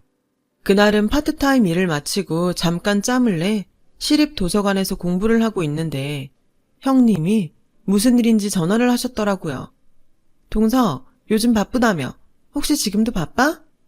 괜찮아요, 말씀하세요. 그게 조금 있으면 어머니 생신이잖아. 우리 부모님이 좋은 식당에서 대접 한번 해드리고 싶다고 해서. 동선에도 다 같이 어때? 괜찮지? 아, 저희까지 안 챙기셔도 되는데. 아니야. 동서가 어머니 모시고 있어서 내가 얼마나 편한데. 우리 부모님도 동서한테 너무 고맙대. 그래서 겸사겸사 감사 표시하려는 거니까 부담 갖지 말고 와. 알았지? 형님의 호의는 감사했지만 저는 벌써부터 부담이 팍팍 들었어요. 그리고 그 자리에서 또 시어머니가 어떤 말을 해서 저에게 상처를 주실까 무섭기까지 했고요. 하지만 차마 싫다고 할 수 없어 알겠다고 했고, 그렇게 시어머니의 생신날이 되었어요. 어머니를 모시고 저희 부부가 도착한 곳은 꽤 넓은 레스토랑이었어요. 딱 봐도 비싸 보이는 그런 가게였죠.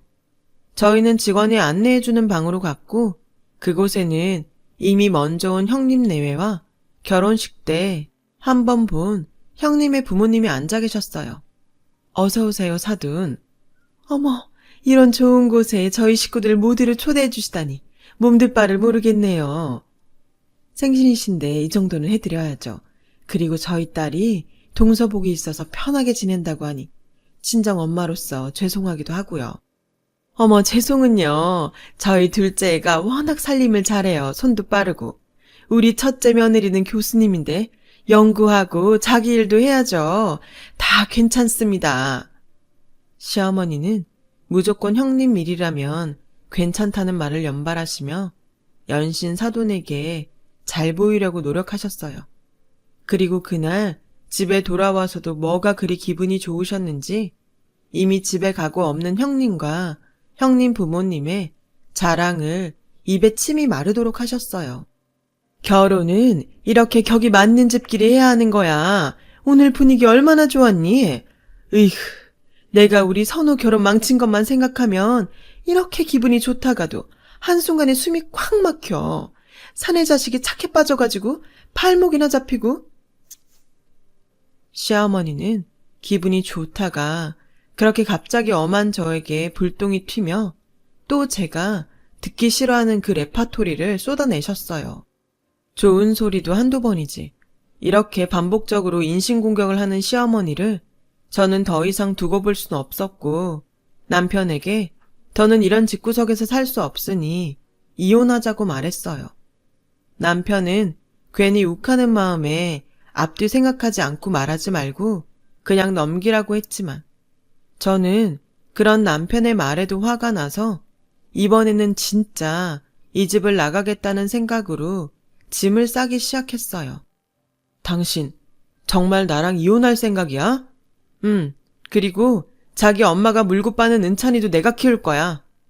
네가 돈이 있어 직업이 있어? 그렇다고 장모님이 도와주실 수 있어. 화난 건 충분히 알겠으니까 오바하지 말고 오늘만 참고 지나가자. 오늘만? 내가 이 집에 온 후로 오늘 같지 않은 날이 있긴 했어? 아, 모르겠지. 당신 엄마 정말 어른도 아니고 인격도 없어. 딱 봐도 모르겠니? 자기 엄마 속물인 거? 그때였어요. 밖에서 저희 부부 대화를 엿들은 시어머니는 문을 벌컥 열더니 뭐? 이 가방끈 짧은 년이 지금 내 아들한테 뭐라고 짓거리는 거야? 라고 소리치며 제 머리채를 잡으시는데 저도 아랑곳하지 않고 시어머니의 머리채를 잡아버렸어요. 오늘만큼은 질 생각이 없었거든요. 저희 부부는 그날로 별거에 들어갔어요. 사실상 이혼을 준비하는 벌거였죠. 남편은 여전히 직업도 없고 돈도 없는 저에게 아이를 주지 않을 거라고 버텼고 저는 아들을 데려와야 하기에 무조건 그 잘난 직업과 돈을 벌겠노라 다짐하고 또 다짐했어요. 그렇게 11월 수능날이 되었어요. 사실 별거 사실도 친정엄마한테 알리지 못하고 고시원에서 생활했었는데 오늘은 시험을 보고 친정엄마에게 모든 일을 털어놓자고 결심했어요. 그렇게 저는 아침 일찍 수험장으로 향했고 그 기분이 참 묘한 게 다시 19살 수험생이 된 기분이었어요. 저는 제 인생이 걸렸다는 생각에 간절한 마음으로 시험을 받고 술술 풀리는 문제를 보며 앞으로 내 인생이 이렇게 술술 풀리면 좋겠다는 마음으로 친정으로 갔어요. 그런데 저희 엄마는 뜻밖의 어떤 한정식 집에서 일을 하고 계셨고 저는 또 그 모습에 마음이 덜컥 내려앉는 듯 했어요. 엄마, 여기서 뭐해? 아빠 빚 나 결혼할 때 다 갚은 거 아니었어? 왜 엄마가 이런 일을 해? 여기 네 외삼촌 가게야. 엄마가 뭐든 하고 싶다고 일 배우고 싶다고 했어. 저는 평소 엄마와 잘 왕래를 하지 않았던 외삼촌 이야기에 이 일을 어떻게 생각해야 할지 판단이 잘 서지 않았어요.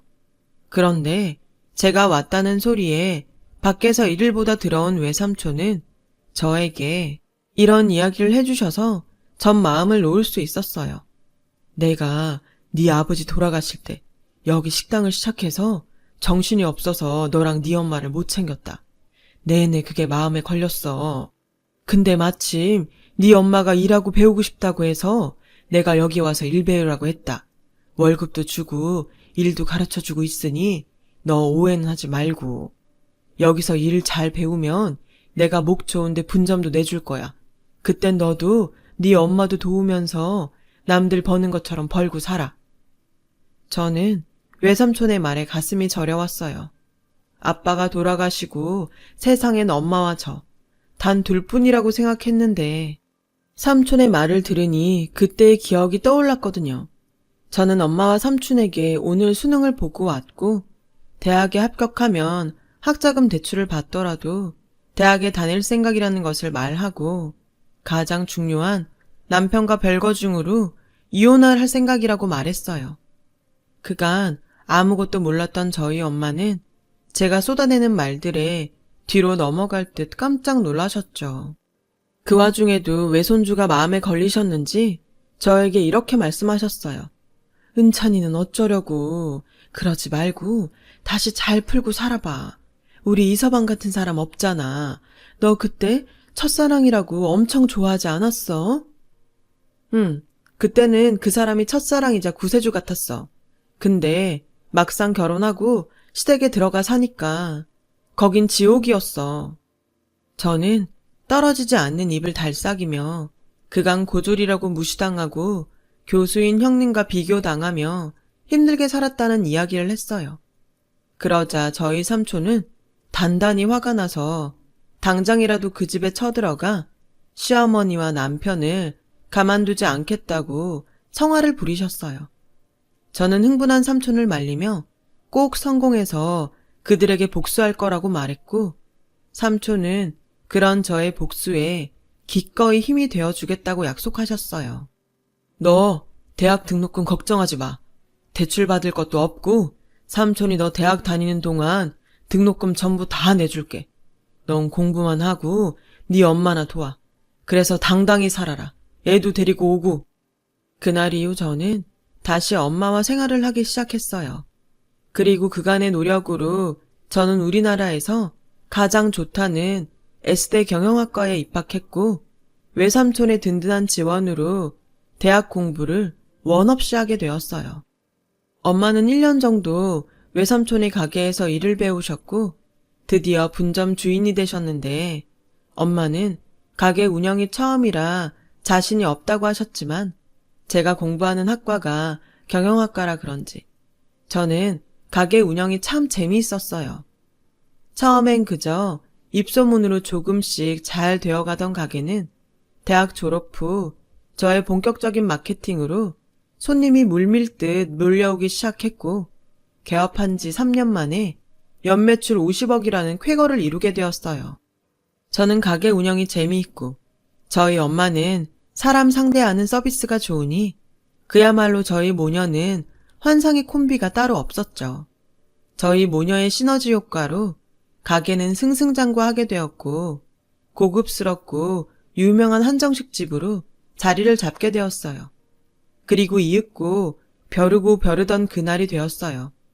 남편이 그렇게 노래하던 직업과 돈이 생긴 전 미뤄뒀던 이혼을 하기 위해 4년 만에 남편에게 연락을 했고 곧 있으면 시어머니 생신이니 4년 전 그때처럼 형님 내외와 모두 함께 가게로 오라고 초대를 했어요. 그 가게 주인이 저희 엄마인지는 까맣게 모른 채 시어머니는 고개를 빳빳이 들고 가게로 오셨고 가게를 한번 빙 둘러보는데 어머니 여기 요즘 하도 유명해서 예약 안 하면 올 수도 없는 곳이에요. 메뉴들도 다 고급지고 비싼데 아는 교수님이 그러시는데 여기 매출이 50억이 넘는다는 거 있죠. 아무래도 동서가 어머님이랑 서방님한테 용서받으려고 큰맘 먹었나 봐요. 그래, 하기사 출가 외인이 4년이나 나가 살았으면 소박감이긴 하지. 그래, 이참에 크기나 팍 꺾어서 찍소리도 못하게 들여앉혀야겠다. 형님과 시어머니는 그렇게 가게를 두리번거리며 직원의 안내에 객실로 들어왔고, 시어머니는 먼저 자리에 앉아있던 저를 향해 콧방귀를 끼며 비웃음을 날리더라고요. 네가 버텨봤자 얼마나 버틸까 내 궁금했다. 그래도 자존심은 있다고? 용케 몇 년은 버텼구나. 그래, 이젠 네 분수를 알았니? 앞으로 내 집에서 찍소리하지 말고 조용히 찌그러져서 살아. 알겠어? 어머니는 참 여전하시네요. 이렇게 오랜만에 뵙는 건데도 참 같이 있기 힘드네요. 어머, 얘 말하는 것 좀 봐. 너 아직도 떠들 염치가 있니? 역시 무식한 애들은 앞뒤 분간이 없어. 저는 그 순간 준비해둔 저의 졸업 증명서를 시어머니 앞에 턱 던졌고, 시어머니는 이건 또 뭔 수작인가 싶어 안의 내용을 확인하는데, 그 순간 시어머니의 동공이 제 눈에도 보일 만큼 불안하게 흔들렸어요. 보이시죠? 거기 학교랑 제 이름. 저 이제 고졸 아니에요, 어머니. 그리고 그 잘난 돈, 저 지금 엄청 잘 벌어요. 여기 이 가게가 저희 엄마랑 제가 운영하는 가게거든요. 제가 굳이 보기 싫은 여러분을 여기 부른 건 제 아이 양육권을 포함한 그날 못다한 이혼을 하기 위해서예요. 뭐, 양육권? 네가 무슨 권리로 내 손주를 데려가? 지 새끼도 버리고 나간 주제에. 어머니가 그러실 줄 알고 저는 이미 이렇게 녹음도 다 했고요. 정 제 아들 내놓지 않으시겠다면 이 집에서 당한 수모까지 다 합쳐서 제대로 소송할 테니 그런 줄 아세요. 아마 위자료랑 양육비 아주 넉넉히 준비하셔야 될 거예요. 뭐? 아니, 얘 아가, 너 못 보던 사이에 참 많이 변했구나. 자, 내가 지금 생각해보니까 옛날엔 좀 지나친 부분도 있었다. 그래, 내가 사과하마. 이제 너도 이렇게 좋은 대학도 나왔고 네 말 따라 이렇게 좋은 가게에 돈도 잘 벌면 내가 널 다시 무시하겠니? 우리 지난 날은 다 잊고 은찬히 생각해서 다시 잘 살아보자. 네가 원하면 분가해도 돼. 막말로 너 이렇게 성공한 거에 내 공도 있지 않니? 갑자기 돌변한 시어머니를 보고 저는 참 어이가 없었어요. 자기 때문에 죽을 맛으로 버티고 이제까지 왔는데 그걸 자기 공이라고 하다니. 그 후 저는 승률 좋은 대학 로펌에 이혼 소송을 의뢰했고, 양육권은 물론이고 제가 당한 정신적 고통과 모욕까지 합쳐 1억이란 위자료를 청구했어요. 물론 시간은 좀 걸렸지만 제가 승소했고요. 지금은 한강이 보이는 좋은 곳에 자리 잡아 사랑하는 엄마와 아들과 함께 살고 있어요. 불과 몇 년 전과 완전히 달라진 제 삶을 돌아보면 가끔 소름이 돋을 정도로 꿈만 같은 기분이에요. 남편과 시어머니는 아직도 저희 아들과 또 한순간에 자기들 집보다 훨씬 부자가 된 사돈이 아쉬워 끈질기게 연락을 해오고 있어요. 어떤 날은 화를 내고 어떤 날은 사정하시는데 정말 그걸 다 듣고 있으면 인간이 어쩌면 저럴 수 있을까 진절머리가 나요. 그래서 시간을 내서 핸드폰 번호도 바꿔버렸어요. 물론 나중엔 아이가 원하면 아빠와 만나게 해줘야 하겠지만 지금은 다시 그들과 엮이기 싫거든요. 이렇게 힘들게 되찾은 지금의 행복을 다시는 뺏기고 싶지 않아요. 지금까지 파란만장했던 제 인생 이야기 들어주셔서 감사합니다. 여러분들은 부디 저처럼 불안한 롤러코스터 같은 인생이 아닌 천천히 여유있게 주변도 봐가며 돌아가는 관람차 같은 인생 되시길 진심으로 바랄게요. 행복하세요. 여러분, 사연 댓글에 응원과 현명한 조언 부탁드려요. 좋아요와 구독은 저에게 큰 힘이 됩니다. 오늘도 좋은 일 가득하세요.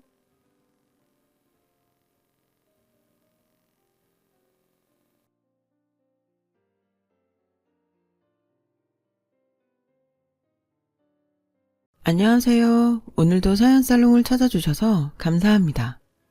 대학생 딸을 키우는 여자입니다.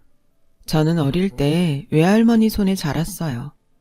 저희 엄마는 저를 가졌을 때 미혼모였고 임신을 해서 당연히 결혼할 줄 알았다가 만삭이 되고 나서 아빠에게 버림을 받았다고 합니다.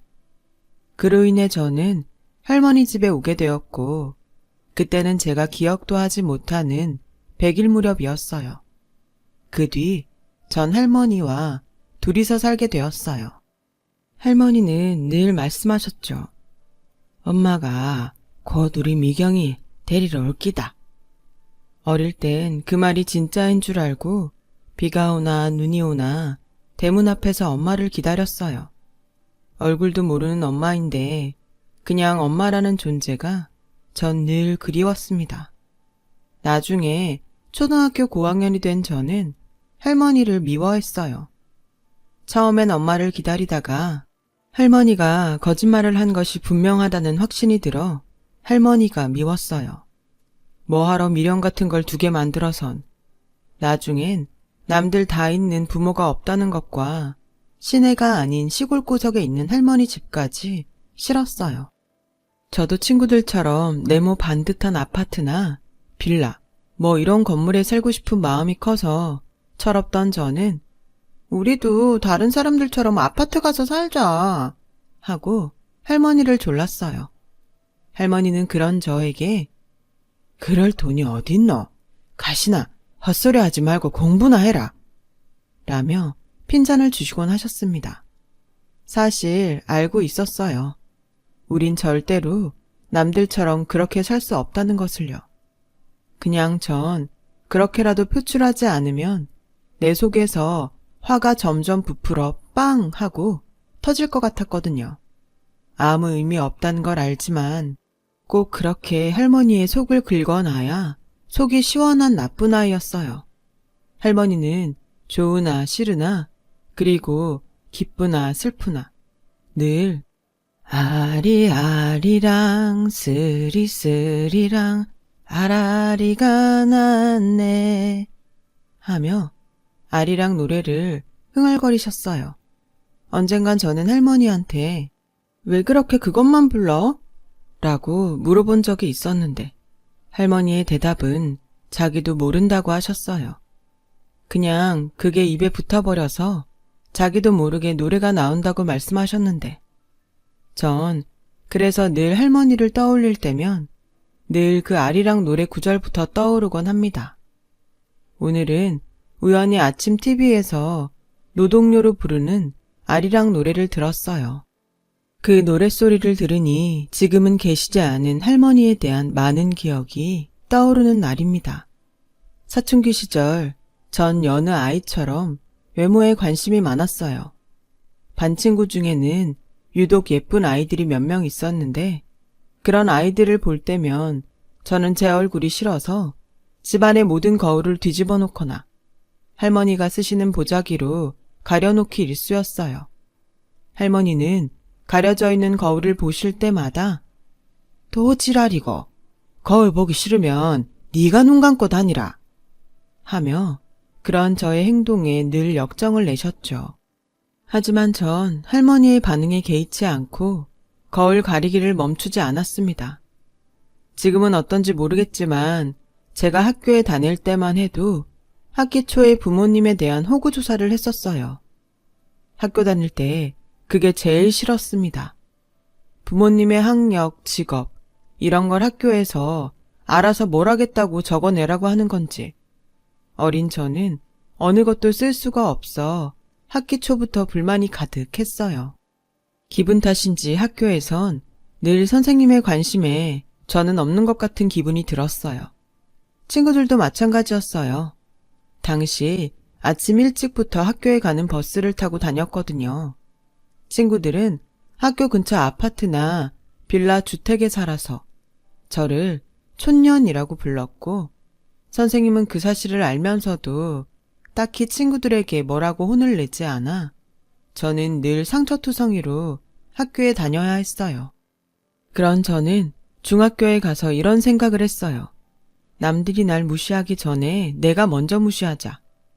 일부러 신경질적인 말투와 행동을 하면서 일종의 센 척을 하고 학교에 다녔습니다.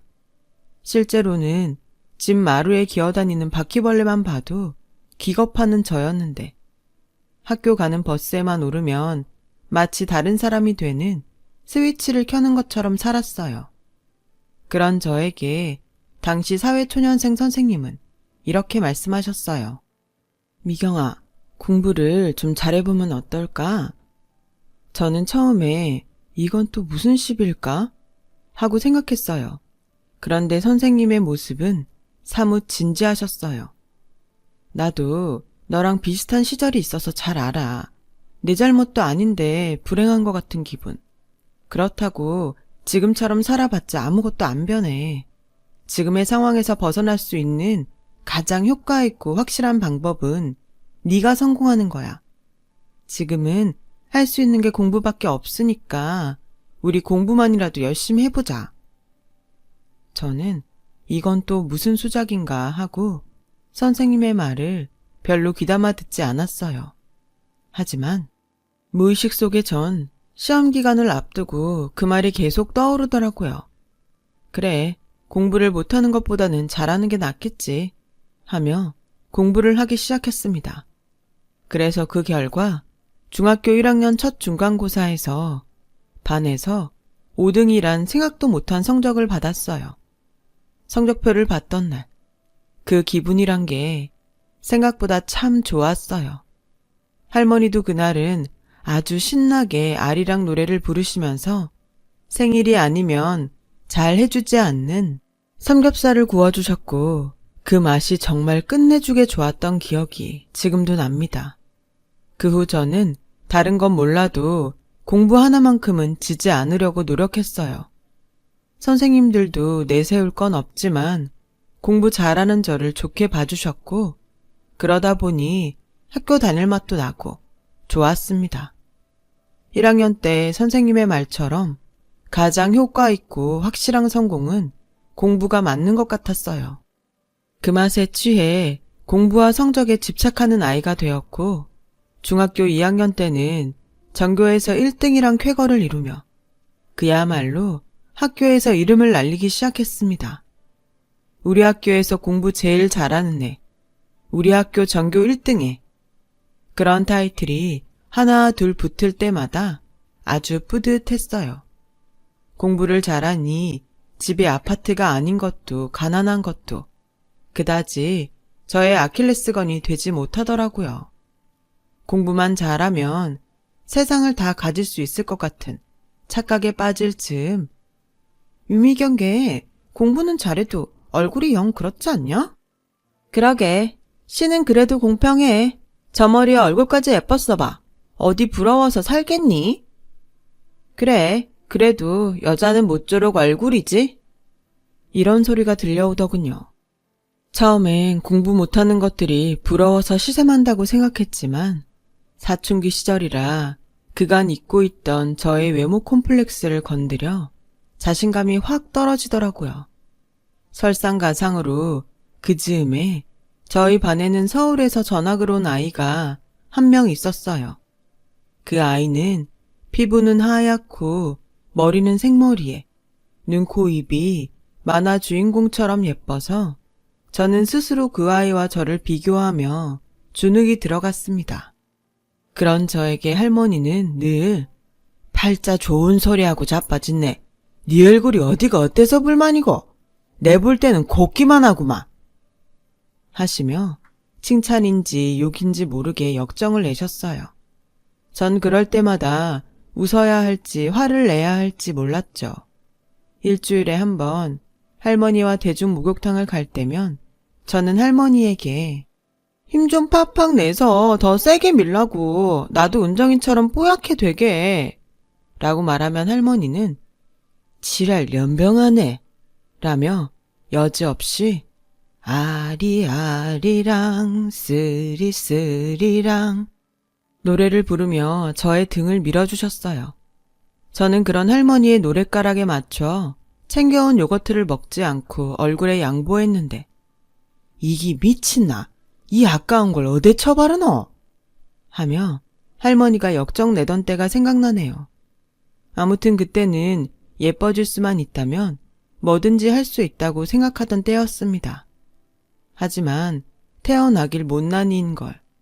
아무리 때를 빼고 광을 내도 전 그냥 깨끗하고 뽀얀 못난이였죠. 예뻐지고 싶은 욕망에 할머니께 쌍꺼풀 수술을 시켜달라고 졸랐지만 오히려 할머니한테 두들겨 맞아 등짝에 쌍꺼풀 라인처럼 선명한 효자손 라인이 생겼어요. 하지만 저는 포기하지 않았습니다. 용돈을 모아 저금을 하기 시작했거든요. 그걸로는 부족해서 할머니의 농사일을 돕거나 마을 어른들의 농사에 품앗이를 가서 돈을 모으기 시작했어요. 그 돈은 저의 성형수술을 위한 자금이었지만 할머니에게는 물론 비밀이었죠. 전 확실한 제 삶의 목표를 세웠어요. 그건 일단은 공부를 열심히 해서 서울로 대학을 가자. 그리고 모은 돈으로 성형수술을 하고 좋은 곳에 취직해서 좋은 남자를 만나 남들이 부러워하는 결혼을 하고 행복하게 살자 였어요. 목표가 확고하니 놀고 싶은 마음도 저절로 사라졌고 혹여 할머니가 대학 등록금 같은 거 없다고 하실까봐 전액 장학금을 받을 수 있도록 공부만 했어요. 그렇게 전 정말 좋은 성적으로 우리나라에서 가장 좋다는 S대의 전액 장학금을 받으며 합격했습니다. 저희 합격 소식에 할머니는 없는 형편에 조촐한 잔치를 벌였고 이장 아저씨는 제가 기특하다며 마을 입구에 플랜카드도 걸어줬어요. 개천에서 용난꼴이었거든요. 그 기분이란 정말 겪어본 사람이 아니면 알 수 없을 정도로 짜릿하더라고요. 이런 게 노력한 보람이구나 싶은 게 앞으로의 제 인생은 그야말로 탄탄대로가 분명하다고 생각했습니다. 대학 입학을 앞두고 서울에 머물 집을 구한다며 2달이나 빨리 서울로 올라왔어요. 입학 전 성형수술을 받고 싶었거든요. 하지만 막상 성형외과에서 상담을 받으니 수술 비용도 제가 생각했던 것보다 훨씬 비쌌고 무엇보다 생각만 할 때보다 무서웠어요. 실제로 제 얼굴 사진에 의사 선생님이 사인펜으로 절개하는 설명을 해줄 때 모르면 몰라도 알고는 도저히 결정을 내릴 수 없었어요. 그래서 하는 수 없이 그냥 성형외과를 나을 수밖에 없었죠. 그 길로 저는 모은 돈으로 헬스클럽을 갔어요. 최고의 성형은 다이어트라고 했으니 그 말을 믿어보고 싶었어요. 그렇게 전 입학식 코앞까지 헬스장에서 PT를 받으며 운동을 했어요. 그 결과 몸과 얼굴에 라인이 잡히니 보람과 자신감이 생기더라고요. 수술도 하지 않고 이뤄낸 성과에 전 뿌듯했습니다. 물론 성형보다야 드라마틱한 변화는 없었지만 이만하면 얼굴에 칼도 안 대고 충분히 예뻐졌다는 자기 만족이 있었어요. 그렇게 전 나름 만족스러운 얼굴로 그 모습으로 입학식에 가게 되었어요. 전혀 예상하지 못했는데 저희 할머니가 학교에 찾아오셨습니다. 내가 그래도 우리 손녀딸이 우리나라 최고 좋은 학교에 입학했는데 와봐야 하지 않겠나? 언제부터 입학식에 손녀를 보러 왔다고. 할머니는 교문 앞에서 핸드폰을 들고 쩌렁쩌렁하게 말씀을 하고 계셨어요.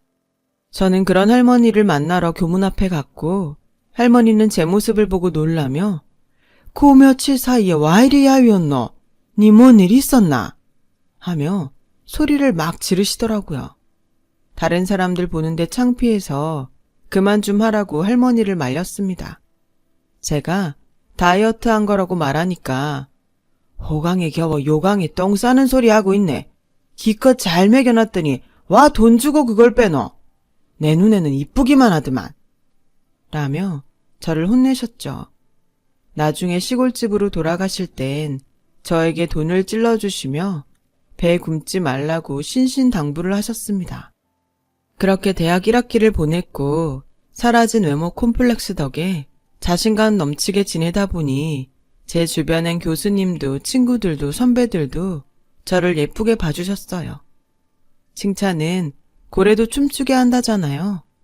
주변에서 예쁘다 예쁘다 칭찬해주니 정말 좋더라고요.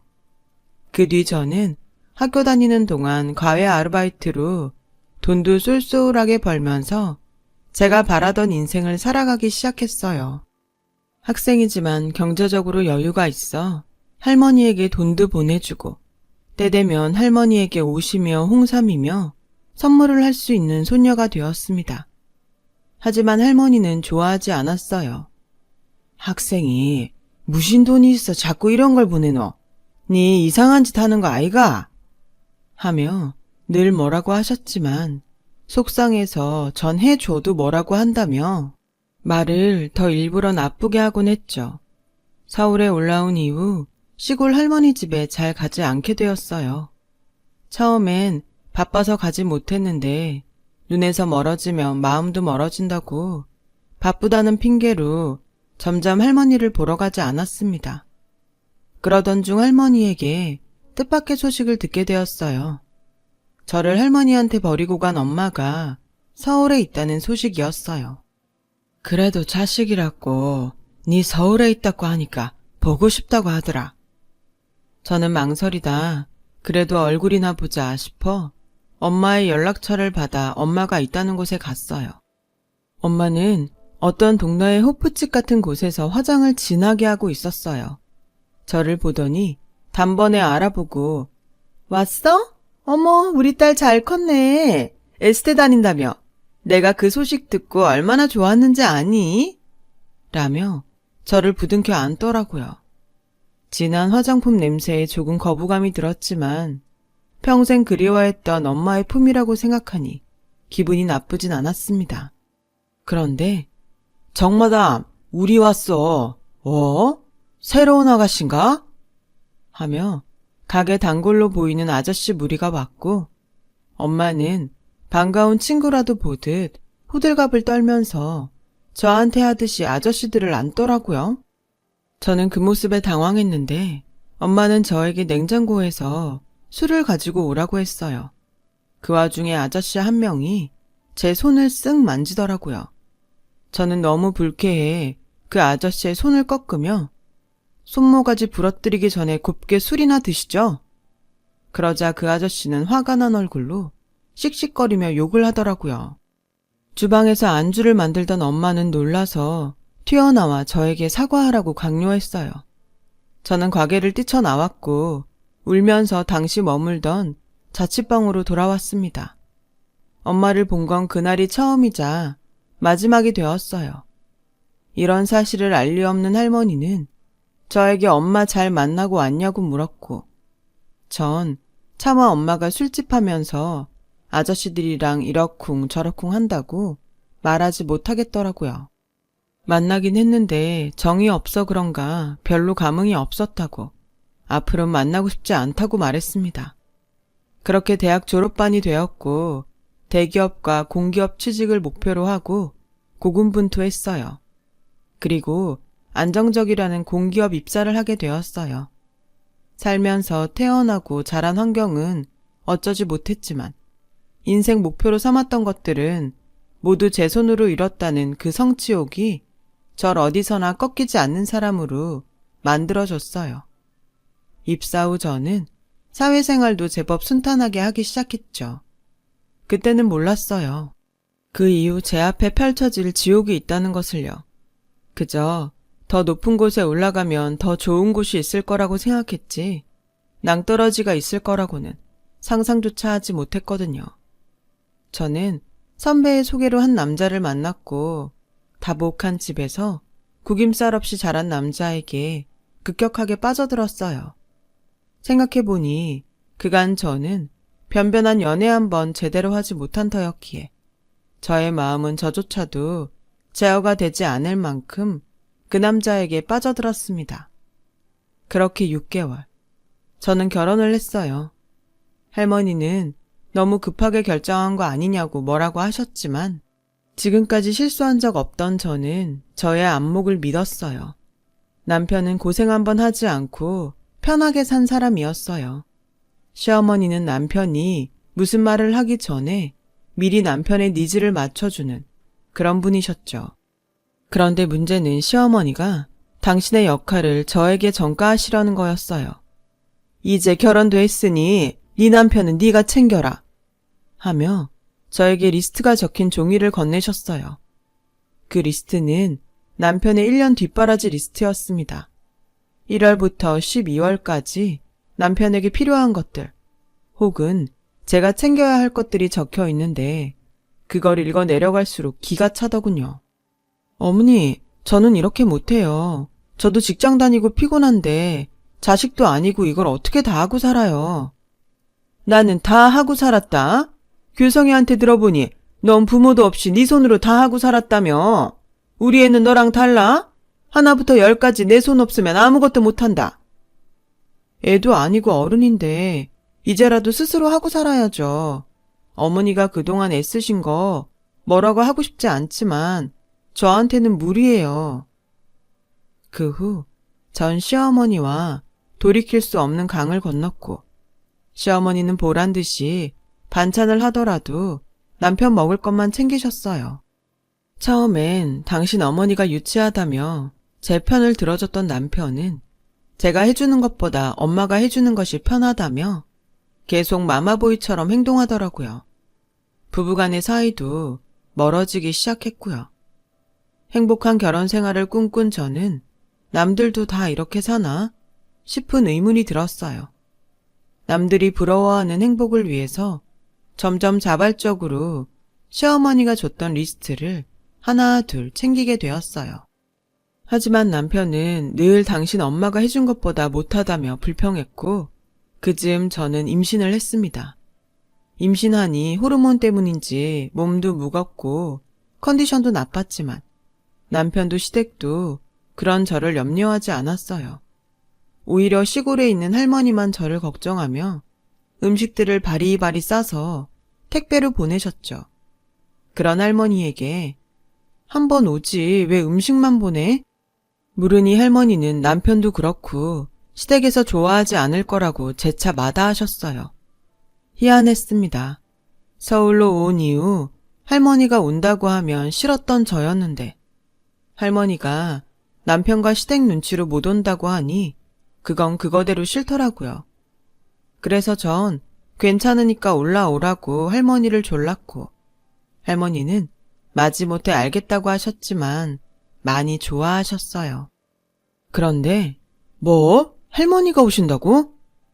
남편은 할머니가 오시기로 했다는 제 말에 정색을 하며 길길이 날뛰더라고요. 왜? 못 올 때 오는 거 아니잖아. 저는 화가 나서 남편에게 맞받아 쳤어요. 장모님도 아니고 할머니잖아. 난 어릴 때부터 노인이랑 같이 있는 거 냄새나서 싫어한단 말이야. 손이 부들부들 떨리더군요. 금방이라도 이 남자의 얼굴을 한 대 올려 칠 것 같은 충동에 저는 그런 제 기분을 누르느라 애를 먹었습니다. 당신 나이가 몇이니? 말하기 전에 생각 좀 하고 말해. 우리 할머니는 나한테 엄마 같은 사람이야. 노인이라 냄새난다고? 말 다 했어? 내가 또 언제 말을 그렇게 했다고 난리야. 당신도 나한테 의논 안 했잖아. 넌 의논했어? 시어머니 걸핏하면 우리 집 문 따고 들어오는데 그건 나한테 의논했니? 한번 터지니 멈출 수 없었어요. 남편은 그런 저에게 질린다며 할머니가 계시는 동안은 본가에서 지내겠다고 짐을 싸서 나갔고, 전 이 남자의 바닥을 보고는 절망해야 했습니다. 할머니에게는 남편이 급한 출장에 잡혀 지방에 갔다고 거짓말을 했어요. 할머니는 오히려 잘 됐다며 임산부 혼자 있는 것보다 당신이 챙기시겠다며 또 콧노래를 부르며 싸온 것들을 냉장고에 넣었는데 그 콧노래를 들으니 이상하게 배알이 꼬여 짜증이 났습니다. 그것 좀 부르지 마. 정신 사나워. 다른 때 같으면 별 트집을 다 잡고 지랄한다고 역정을 내고도 남을 양반이 제가 빽 하고 신경질을 내자 알겠다며 노래를 딱 멈추는데 제가 진짜 꼬여 있어서 그런 건지 그 모습도 그렇게 싫을 수가 없었어요. 덕분에 할머니는 이틀 내내 제 눈치만 보다 농사일이 있어 더는 못 있는다고 시골집에 내려가셨죠. 시어머니는 할머니가 가셨다며 사람을 데리고 와서 청소를 하기 시작했습니다. 왜 갑자기 청소를? 우리 규성이가 비위가 좀 약하지 않니? 겸사겸사 소독도 하고 청소도 하면 좋을 것 같아서. 시어머니는 말을 흐렸지만 저는 모든 것을 눈치챌 수 있었어요. 그래서 그날 밤 남편에게 이혼하자고 확 질러버렸고, 남편은 자기가 무슨 잘못이 있냐며 더 언성을 높이는데, 그 후 저희 부부는 쇼윈도 부부처럼 남보다도 못한 사이가 되었습니다. 그렇게 출산일이 다가왔고 할머니는 제 몸조리를 돕겠다며 병원으로 오셨는데, 저희 남편과 시어머니가 요즘은 전부 시설 좋은 조리원에서 몸조리한다며 저랑 상의도 하지 않고 저희 할머니를 돌려보내는 일이 있었어요. 또 그 일로 남편과 대판했죠. 너같이 꼬인 여자랑은 더는 못 살아. 나 아니면 누가 너랑 산다고 바락바락거리는지. 더는 못 참으니까 이혼해. 남편도 그렇게 저에게 이혼을 요구했어요. 정남이가 뚝 떨어져 이렇게 결혼 생활을 유지하는 것은 무의미하다고 생각했어요. 그래, 애가 너같이 싸가지 없는 아빠 보고 배울까봐 무섭다. 당장 이혼해. 그렇게 이혼 서류에 도장을 찍었어요. 할머니는 저의 이혼 소식에 오히려 화를 내며 지금이라도 물으라고 하시더군요. 아무리 내가 잘못해서 그런 게 아니라고 해도 제 말을 듣지 않았습니다. 급기야 저한테 말도 하지 않고 남편을 찾아가서 이혼만은 하지 말아달라고 사정사정을 했다는 소리를 듣고 어찌나 화가 나던지 저는 할머니한테 버럭 화를 냈죠. 알지도 못하면서 나서지 마. 그 인간이 어떤 인간인 줄 알아? 할머니 왔을 때 출장 간 거 아니고 지네 집에 간 거야. 할머니한테 노인 냄새 난다고. 그리고 조리원에 있는 와이프한테 이혼하자고 하는 놈이 정신 제대로 박힌 인간이야? 할머니는 그런 인간하고 내가 계속 살았으면 좋겠어? 아마 나중엔 우리 애도 할머니 안 보여줄걸? 그래도 괜찮아? 있는 힘껏 할머니한테 퍼부었어요. 정신을 차렸을 땐 이미 할머니의 두 눈엔 눈물이 그렁그렁했고 저는 뒤늦게 아차 싶어 고개를 떨구었습니다. 그러자 할머니는 저를 힘껏 안아주며 니미를 그런 상놈의 잡놈인 줄도 모르고 내 아까운 도라지청만 날렸네. 덤덤하게 말씀하셨어요. 그 후 할머니는 시골집을 정리하고 서울살이를 시작하셨죠. 직장을 다녀야 하는 저를 대신해 저희 딸아이를 키워주기 위해서였어요. 저는 아이 아빠가 없다는 컴플렉스를 커버하기 위해 세상에서 가장 좋은 건 딸아이한테 먹이고 입히며 정성을 다했고, 그런 저에게 할머니는 돈이 썩어나나 아무리 지 새끼가 귀해도 니만 할까? 니도 좀 좋은 거 사서 입고 먹고 그래라. 라며 저에게 뭐라고 하셨어요. 그땐 몰랐지만 지금 생각하면 할머니는 제가 저 자신을 돌보지 않고 딸에게 올인하는 것이 속상해 그런 거였는데, 전 그때 당시 짠순이 할머니가 돈 낭비한다고 저에게 뭐라고 한다고 생각했습니다. 그뿐이 아니었어요. 할머니의 육아 방식에 저는 이러쿵 저러쿵 잔소리를 했고, 할머니는 그럴 때마다 서운하셔서 몇 번이고 짐을 쌌다가 풀기를 하셨죠. 그러다 한 번은 아이를 재우고 있는 할머니에게서 아리아리랑 쓰리쓰리랑 하는 소리를 들었고, 애 듣는데 그것 좀 하지 마. 가뜩이나 할머니 손에 커서 다른 애들이랑 다르다고 말 나오는데 그렇게 꼭 노래까지 불러야겠어? 라며 할머니에게 짜증을 냈어요. 할머니는 그 당시 제 말에 입을 삐죽삐죽 했지만 할머니 손에 커서 다른 애랑 다르다는 말에 신경이 쓰이셨는지 그날 이후 할머니는 아리랑을 끊으셨습니다. 이상하리만큼 할머니는 노래를 부르지 않으셨고 전 그 모습에 미안한 기분이 들었지만 말하지 않았어요. 그렇게 아이가 어린이집에서 유치원으로 환경이 바뀌었고 그때 할머니는 매일 소화가 안 된다, 어지럽다며 아프다고 하셨어요. 전 마음과 다르게 아프면 병원을 가자. 내가 의사야? 나한테 백날 아프다고 해봤자 약도 안 나와. 라며 매몰차게 굴었죠. 끝내 할머니가 응급실에 가서야 제가 그동안 얼마나 할머니에게 무신경하고 몹쓸 소녀였는지 알게 되었습니다. 할머니는 위암이셨어요. 그땐 왜 몰랐는지. 우리 할머니는 웬만한 건 아프다고 생각도 하지 않는 사람이라는 걸. 그 입에서 아프다는 말이 나왔을 땐 정말 참을 수 없을 만큼 아프다는 신호였다는 걸. 할머니의 수술실 앞에서 세상이 떠난 듯 울고 또 울었어요. 수술을 마친 할머니는 기력을 오랫동안 회복하지 못하고 매 순간 고비를 넘기며 저의 애간장을 녹였습니다. 그러던 어느 날 간병인 이모에게서 할머니가 정신이 드셨다며 얼른 오라는 소식에 한 걸음에 달려갔는데 뼈밖에 남아있지 않은 손으로 제 손을 쓰다듬으며 괜찮다고, 다 좋다고 들리지도 않는 목소리로 저에게 말씀하셨어요. 전 그 말을 믿고 싶었는데 할머니는 그 말을 마지막으로 하늘길을 떠나셨습니다. 빈소를 차리고 상복을 입은 저는 망연자실했어요. 할머니에게 제대로 고맙다고 인사도 하지 못했는데 제가 너무 한심하고 용서가 되지 않아 화가 나서 미칠 것만 같았습니다. 그때였어요. 손님도 거의 없는 조용한 빈소 구석에서 인형을 가지고 놀던 제 딸아이가 저에게 다가와 제 등을 토닥이며 아리아리랑 쓰리쓰리랑 하면서 아리랑 노래를 부르는 거예요. 할머니가 이렇게 하면 아픈 거 다 없어진다고 했는데 엄만 계속 아파? 할머니처럼 계속 아파? 저는 딸아이 말에 마음이 전부 녹아 없어질 만큼 아팠어요. 하지만 딸아이에게 고개를 흔들며 안 아파. 우리 채빈이 노래 들으니까 정말 이제 하나도 안 아파. 라고 말했습니다. 근데 왜 자꾸 울어? 좋아서. 채빈이 노래가 너무 좋아서. 그럼 내가 계속 불러줄까? 딸아이는 제가 고개를 끄덕이자 저희 할머니가 그랬듯 아리랑을 불렀습니다.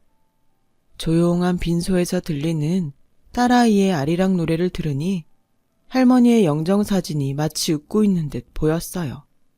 그래서 저는 비로소 할머니에게 그동안 고백하지 못했던 제 마음을 뒤늦게나마 말할 수 있었습니다. 할머니, 그동안 고생만 시켜서 미안해.